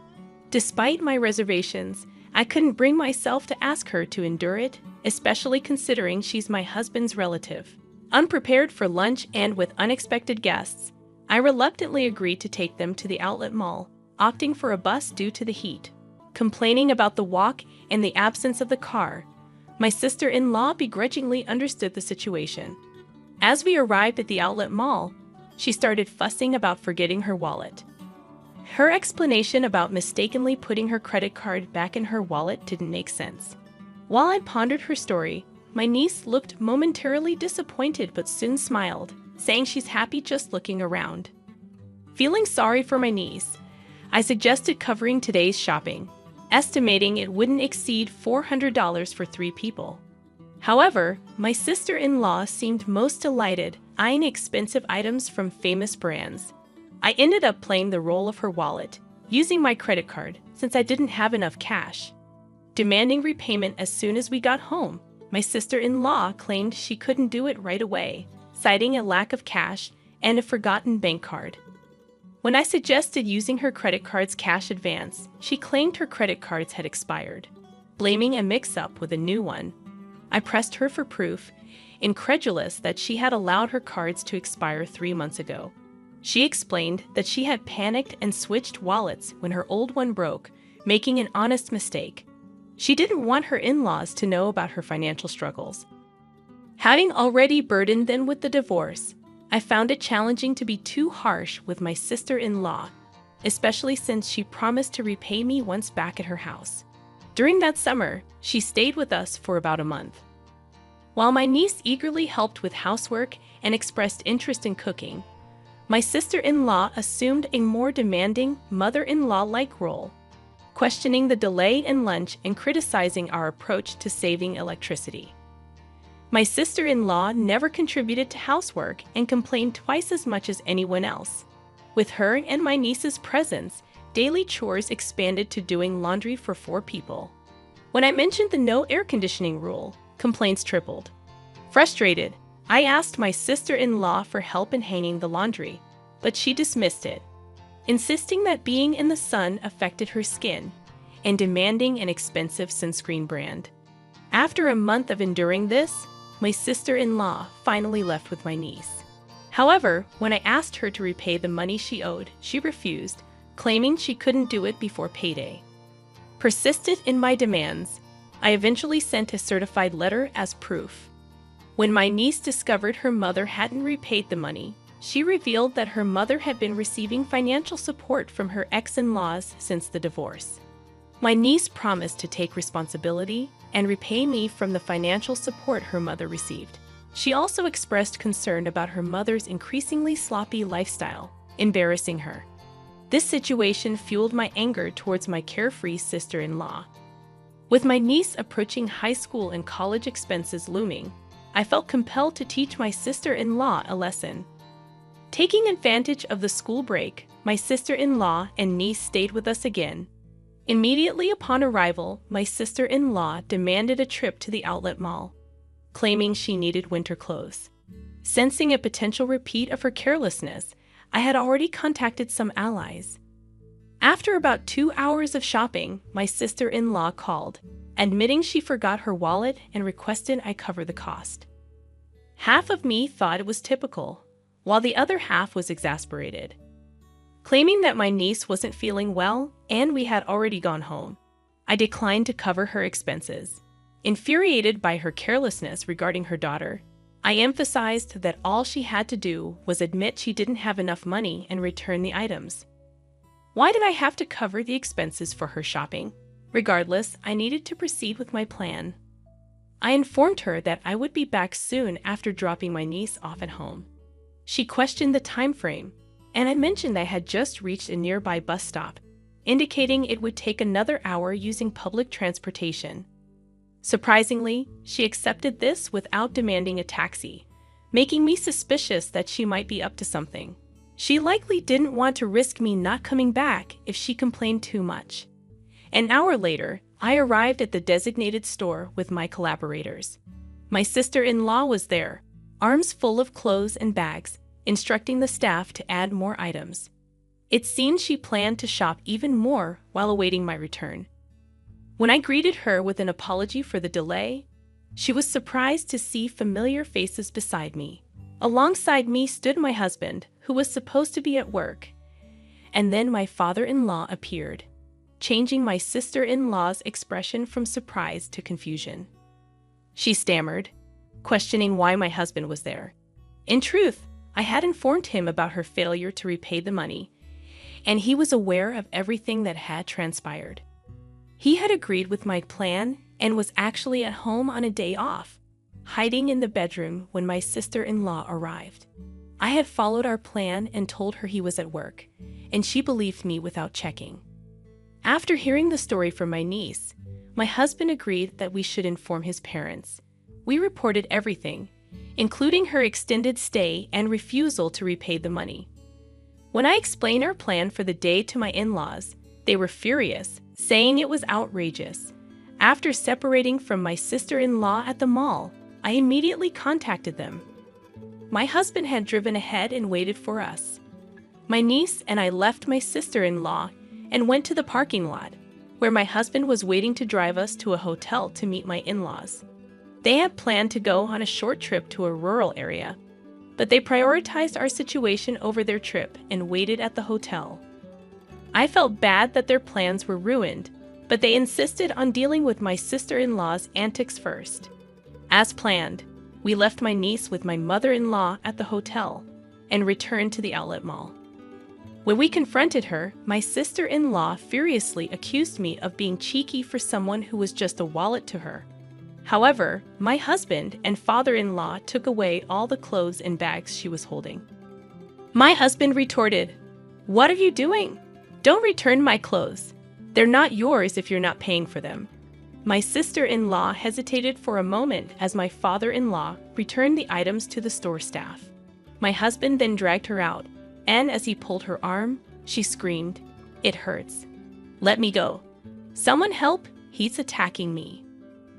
Realizing she couldn't overpower him, she started accusing my husband of being a villain. My father-in-law, who had returned from explaining to the store, pulled out something from his jacket pocket. He was, in fact, a police officer. "I just happened to witness the incident," he explained, and everyone around us stopped listening to my sister-in-law's complaints. They pushed her into my husband's car parked in the lot. After reporting her actions to my in-laws, my father-in-law immediately checked her bank account. My niece knew where the passbook was, so they checked at my sister-in-law's house while she was away. The in-laws had been providing her with a monthly stipend, believing her claim of wanting to save the divorce settlement money for my niece's future. However, the entire amount was withdrawn on the day it was deposited, leaving a zero balance. The account in my niece's name, supposed to contain the divorce settlement, was almost empty because my sister-in-law didn't receive alimony due to her fault in the divorce. She also withdrew the child support from her ex-husband immediately after it was deposited. Furthermore, she confessed to not working, despite telling her parents she was. She spent her days leisurely using the support money and child support. The divorce settlement money she claimed to save for my niece was spent on her lifestyle. When it ran out, she planned to make me buy designer goods and sell them for cash. She even boasted about how well-known Target outlet items sold. My father-in-law hung his head in shame and apologized to us. Despite feeling sorry for my father-in-law, I showed them a video as evidence. It captured my sister-in-law red-handed. Whenever she and her daughter stayed with us, my husband's and my belongings mysteriously disappeared. It was too coincidental to happen every time, and more items vanished with each visit. Without proof, I couldn't accuse her, but I kept an eye on her. After she didn't repay the money I had fronted, I couldn't watch her all the time, so I installed hidden cameras in our rooms. Multiple times during her stay, she seemed to be searching our room when I was out. Finally, she began to blatantly steal. Just before leaving, there were times when she had checked the location many times and would go straight to his destination and steal what she was looking for. With practiced skill, she knew exactly where to go, swiftly taking specific items like my jewelry and my husband's luxury watch. The cameras caught her in the act, even capturing her face as she didn't notice them. My father-in-law, a police officer, was visibly furious, saying it's shameful to have a criminal in the family. He was overwhelmed with anger and sadness. When confronted, my sister-in-law brazenly claimed she had already sold the stolen items. My father-in-law instructed us to file a police report and submit the video as evidence. However, we were hesitant about turning in our own family. It's not a crime among Ames, right?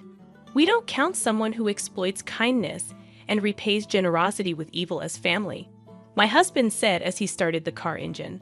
My sister-in-law asked, "Where are you taking me?" My father-in-law answered, "To the police, obviously."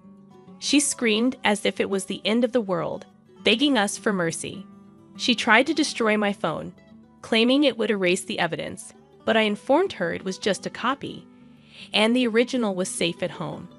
She resigned to silence when she realized she had no escape.